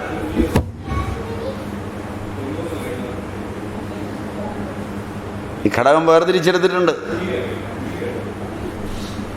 പിന്നെ പശുവിനാണ് കുറ്റം, പാലിനാണ് കുറ്റം. പാലിനും പശുവിനും അല്ല കുറ്റം, നിങ്ങളുടെ ആർത്തിക്കാണ് കുറ്റം. പണ്ടുകൂടെ പാലുണ്ടായിരുന്നു, കുഴപ്പമില്ലായിരുന്നു.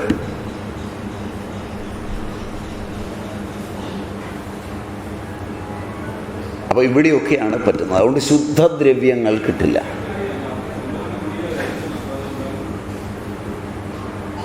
യജ്ഞത്തിൻ്റെ ഉദ്ദേശ്യ ലക്ഷ്യങ്ങൾ സംഘടിപ്പിക്കുന്നവൻ്റെ ധനാഗമമായി തീരുമ്പോൾ ഉദ്ദേശവും ശുദ്ധമല്ല. മനസ്സിലായില്ല? നമ്മൾ വാങ്ങിച്ച സ്ഥലത്തിൻ്റെ കാശ് കൊടുക്കാൻ പറ്റിയിട്ടില്ല, എന്നാൽ ഒരു കാര്യം ചെയ്ത് കളയാം, കേരളം മുഴുവൻ അടച്ച് പിരിച്ച് കളയാം, ഒരു യജ്ഞം നടത്തി കളയാം, 100 കമ്മിറ്റിയും വെച്ച് കളയാം, പബ്ലിസിറ്റി ആവും. ഒറ്റ യജ്ഞം കഴിയുമ്പോൾ നമ്മുടെ കടം തീരും. ഇവിടെ യജ്ഞത്തിൻ്റെ ഉദ്ദേശ്യം ലോകകല്യാണമല്ല. മനസ്സിലായില്ല? ധനാഗമമാണ്. അപ്പം മനസ്സിൽ നിന്ന് ശുദ്ധി പോയിരിക്കുന്നു, ആചാര്യന്മാരിൽ നിന്ന് ശുദ്ധി പോയിരിക്കുന്നു. ഇഷ്ടകർമ്മങ്ങൾക്കു വേണ്ടിയാണ് മുമ്പ് ധനം സമ്പാദിച്ചത്.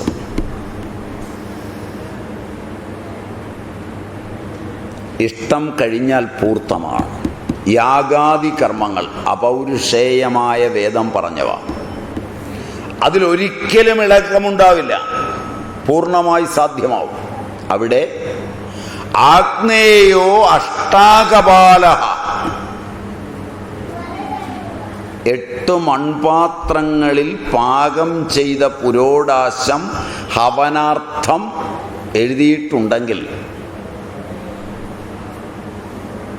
മൺപാത്രം പൊട്ടിയാലോ സ്റ്റീൽ പാത്രം ആക്കാം, ബലം ഉണ്ടാവില്ല. അവിടെയൊക്കെയാണ് ഇതിൻ്റെ ബുദ്ധിമുട്ട് വരുന്നത്. പൂർണ്ണമായി ജുഹു എന്ന് പറഞ്ഞിട്ടുണ്ട്. പ്ലാസ്റ്റിക് കൊണ്ടുള്ള ജുഹു പറ്റില്ല. യാ ഇഷ്ടകായവതിർവായധാവ, മണ്ണിഷ്ടിക പറഞ്ഞിട്ടുണ്ട്. സിമൻ്റ് ഇഷ്ടിക ഗ്രാഹ്യമല്ല. അപ്പോൾ ഇവിടെയൊക്കെ ശ്രദ്ധിക്കണം. ഇങ്ങനെയൊക്കെ ശ്രദ്ധിച്ചിന്ന് ചെയ്യാനാവുമോ? അതിന് ഓടാനാവുമോ? ആർക്കെങ്കിലും അതിൽ ശ്രദ്ധയുണ്ടാവുമോ? ഇല്ല. പൂർത്തകർമ്മങ്ങളെ സംബന്ധിച്ചിടത്തോളം പൂർത്തീകരിക്കുന്നത് പൂർത്തം. വാപി കൂപാതി നിർമ്മാണം പൂർത്തം.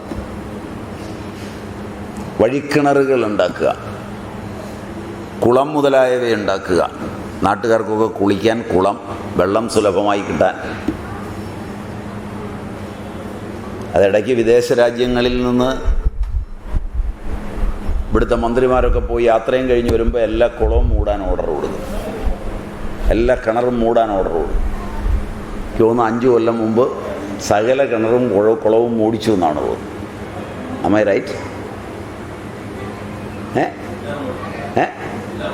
എല്ലാം മൂടിക്കഴിഞ്ഞ് ജലദൗർലഭ്യമൊക്കെ വന്നപ്പോൾ വീണ്ടും എല്ലാം കുത്താൻ പറഞ്ഞു. നമുക്കൊരു കാര്യം ഉറപ്പായി, നമ്മുടെ പഴയ ഒരുത്തനുണ്ടായിരുന്നല്ലോ, ദേവഗിരിയിലേക്ക് തലസ്ഥാനം മാറ്റിയൊരുത്തൻ, എന്താ അവൻ്റെ പേര്? മുഹമ്മദ് ബിൻ തുഗ്ലക് അല്ലേ? അങ്ങനെയാണെന്ന് തോന്നുന്നു അവൻ്റെ പേര്. ആണോ? ഇവൻ്റെ സന്താനങ്ങളാണ് ജനാധിപത്യത്തിലെ ഭരണാധികാരികളെന്ന് ഉറപ്പായി. ഒരുത്തനെങ്കിലും ഇതിൽ നിന്ന് വ്യത്യസ്തനുണ്ടാവില്ലെന്നായി. ഒരു ദിവസം രാവിലെ ഏറ്റൊരു സ്വപ്നം കണ്ടാൽ അതുപോലെ ചെയ്യാൻ പറയും, അടുത്ത ദിവസം വേറൊരു സ്വപ്നം കണ്ടാൽ അതുപോലെ ചെയ്യാൻ പറയും. അതിൻ്റെ ഉദ്ദേശ്യം എന്താണ്? മുമ്പ് കുത്തിയത് എന്തിനാണ്? പൂർത്തം, കിണർ, കുളം മുതലായവയുടെ നിർമ്മാണം പൂർത്തമാണ്.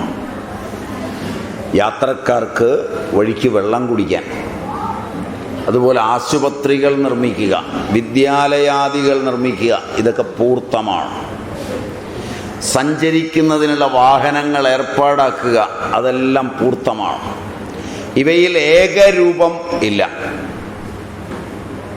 പൂർത്തത്തിൻ്റെ പ്രത്യേകത പല രൂപമാണ്. ധനമുണ്ടെങ്കിൽ ഇഷ്ടാപൂർത്തങ്ങൾ ചെയ്യുക. പഴയകാലത്ത് രാജാക്കന്മാർ രാജസൂയവും ചെയ്തിരുന്നു. അശ്വമേധം, രാജസൂയമാദിയായവ ക്ഷത്രിയന്മാരുടെ യജ്ഞമാണ്. ഓരോരുത്തർക്കും യജ്ഞമുണ്ട്. ക്ഷത്രിയൻ്റെ യജ്ഞമാണ് രാജസൂയവുമെല്ലാം. ബ്രാഹ്മണർ വാജപേയ, ബൃഹസ്പതീസവം ആദിയായവ ചെയ്യുന്നു. അത് ദക്ഷ പ്രജാപതിയും ചെയ്തു. ജ്യോതിഷ്ഠോമാദികളും ചെയ്യുകയുണ്ടായി. പൂർത്തകർമ്മം കൊണ്ട് ഈ ലോകത്തിൽ യശസ്സുണ്ടായി. പരലോകമാർഗവും പ്രശസ്തമാണ്. പണ്ട് ധനത്തിൻ്റെ ഉപയോഗം മുഖ്യമായി ഇതൊക്കെയാണെന്നറിഞ്ഞ് കർമ്മം ചെയ്തു പോയിരുന്നു. അപ്പോൾ കാര്യം പറയുന്ന സ്ഥലങ്ങളിൽ കാരണവാചക ശബ്ദപ്രയോഗം ഒട്ടേറെ സ്ഥലത്ത് വേദങ്ങളിലുണ്ട്. ഒരിടത്ത് 4 ദിവസമായി ഈ വീട്ടിൽ തീ കത്തിയിട്ട് എന്നൊരാൾ പറഞ്ഞു കേട്ടാൽ തീ കത്തിച്ചില്ല എന്നല്ലതിനർത്ഥം, പാചകം ചെയ്തിട്ടില്ല എന്നാണ് അർത്ഥം. ഇങ്ങനെയാണ് വേദങ്ങൾ പലപ്പോഴും അർത്ഥം ഉപയോഗിക്കുന്നത്. ഒരു വൃദ്ധൻ 75 വയസ്സുകാരനാണ്, അതീവ സ്വസ്ഥൻ. അദ്ദേഹത്തെ അലട്ടുന്ന പ്രശ്നങ്ങൾ അദ്ദേഹത്തോട് ചർച്ച ചെയ്യാൻ ഒരാൾ ചെന്നു. അദ്ദേഹത്തിന് 4 ആൺകുട്ടികളും 20 വയസ്സുള്ള ഒരു പുത്രിയും ഉണ്ടായിരുന്നു. ആൺകുട്ടികളുടെയൊക്കെ വിവാഹം കഴിഞ്ഞു. അപ്പോഴദ്ദേഹം പറഞ്ഞത്, ആളുകളിൽ നിന്ന് ചോദിച്ചു, ഇനി അങ്ങയുടെ മനസ്സിൽ എന്താ ആഗ്രഹം? വയസ്സ് ഇത്രയായില്ലേ, 75 ആയില്ലേ എന്നുള്ള മട്ടിൽ ചോദിക്കുമ്പോൾ അദ്ദേഹം പറയും, ഈ കുഞ്ഞ് വളയണിഞ്ഞ് കാണണം, അവളുടെ കയ്യേൽ മഞ്ഞ നിറം കണ്ടിട്ട് മരിക്കാമെന്നാണ് വിചാരിക്കുന്നത്. എന്ന് പറഞ്ഞാൽ ഇവളുടെ കയ്യെ മഞ്ഞൾ പൂശണം എന്നല്ല, മൈലാഞ്ചി അവളുടെ കയ്യിൽ തേച്ച് കാണുക എന്ന് പറഞ്ഞാൽ അവളെ കൂടി വിവാഹം കഴിച്ച് കാണുക. ഇങ്ങനെയുള്ള പ്രയോഗങ്ങളാണ് പ്രാചീനർ ഉപയോഗിക്കുന്നത്. അതുകൊണ്ട് വേദം പഠിക്കുമ്പോൾ, ഉപനിഷത്ത് പഠിക്കുമ്പോൾ അതും ഓർക്കണം. അപ്പോൾ ഇത്തരം സ്ഥലങ്ങളിൽ ലാക്ഷണിക പ്രയോഗം സുന്ദരമാണ്. അതുപോലെ ഭാഷാപ്രയോഗം സ്തുതി ചെയ്യുന്നു. മാഗൃധ, മാഗൃധയുടെ അർത്ഥം എടുക്കുമ്പോഴും ഇത് ഓർക്കണം. കസ്യസി ധനം, ഇവിടെയും ധനത്തിൻ്റെ അർത്ഥം ഇതാണ്. അധ വിത്തം മേ സ്യാദഥ കർമ്മ കുർവീയ. ധനത്തിന് ഈ അർത്ഥമാണ് ശ്രുതി പറയുന്നത്. എന്ത് കർമ്മം പറഞ്ഞുവോ അത് ധന അഭിലാഷ ഇല്ലാതിരിക്കാൻ അർത്ഥമാക്കുന്ന കർമ്മത്തിൽ നിന്ന് ഉപരതനാവുക. പ്രഥമമായി ഭഗവാൻ പറഞ്ഞു അർജുനനോട് ഗീതയിൽ ഈ അർത്ഥത്തിൽ, കർമ്മണ്യേവാധികാരസ്ഥേ മാ ഫലേഷു കദാചന. ധനം കർമ്മം ചെയ്യാനുള്ളതാണ്, ഫലമുണ്ടാക്കുന്നത് ആ ധനമല്ല.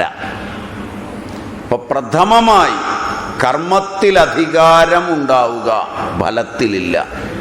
ഇവിടെ ഭോക്തൃത്വ പരിത്യാഗത്തിനുള്ള നിർദ്ദേശം.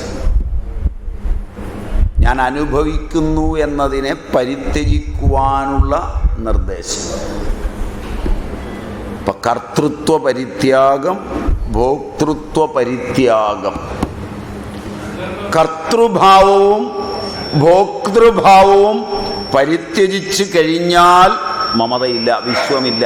നമ്മൾ തുടക്കത്തിൽ പറഞ്ഞ വിശ്വം കർത്തൃത്വവും ഭോക്തൃത്വവുമാണ്. ഏറ്റവും ആദ്യം ഇന്ന് തുടങ്ങുമ്പോൾ പറഞ്ഞ വിശ്വത്തെ ബ്രഹ്മം കൊണ്ട് മൂടുക എന്ന് പറഞ്ഞാൽ കർത്തൃത്വവും ഭോക്തൃത്വവും പോവുക. ഈശ്വര സർവഭൂതാനാം ഹൃദ്ദേശേ അർജുന തിഷ്ഠതി. എന്ന് പറയുന്ന പോലെ ഇത് ശ്രുതിയിലും പറഞ്ഞിട്ടുണ്ട്. അപ്പോൾ സ്വരൂപത തന്നെ സർവകർമ്മ ത്യാഗത്തിനു വേണ്ടി പറയുന്നു. ഗീതയിൽ ഇത് കുറെ കൂടെ ഭംഗിയായി പറയും. സർവധർമാൻ പരിത്യജ്യ മാമേകം ശരണം വ്രജ അഹം ത്വാ സർവപാപേഭ്യോ മോക്ഷയിഷ്യാമി മാ ശുച. സ്വരൂപത കർമ്മത്യാഗം. ത്യജധർമ്മമധർമ്മം ച. ധർമ്മത്തെയും അധർമ്മത്തെയും ത്യജിച്ചിട്ട്. മഹാഭാരതത്തിൽ ഭാഷ്യകാരൻ ഇങ്ങനെയാണ് പറഞ്ഞത്. അപ്പോൾ വളരെ ശക്തമായി. സമയം എന്തായി?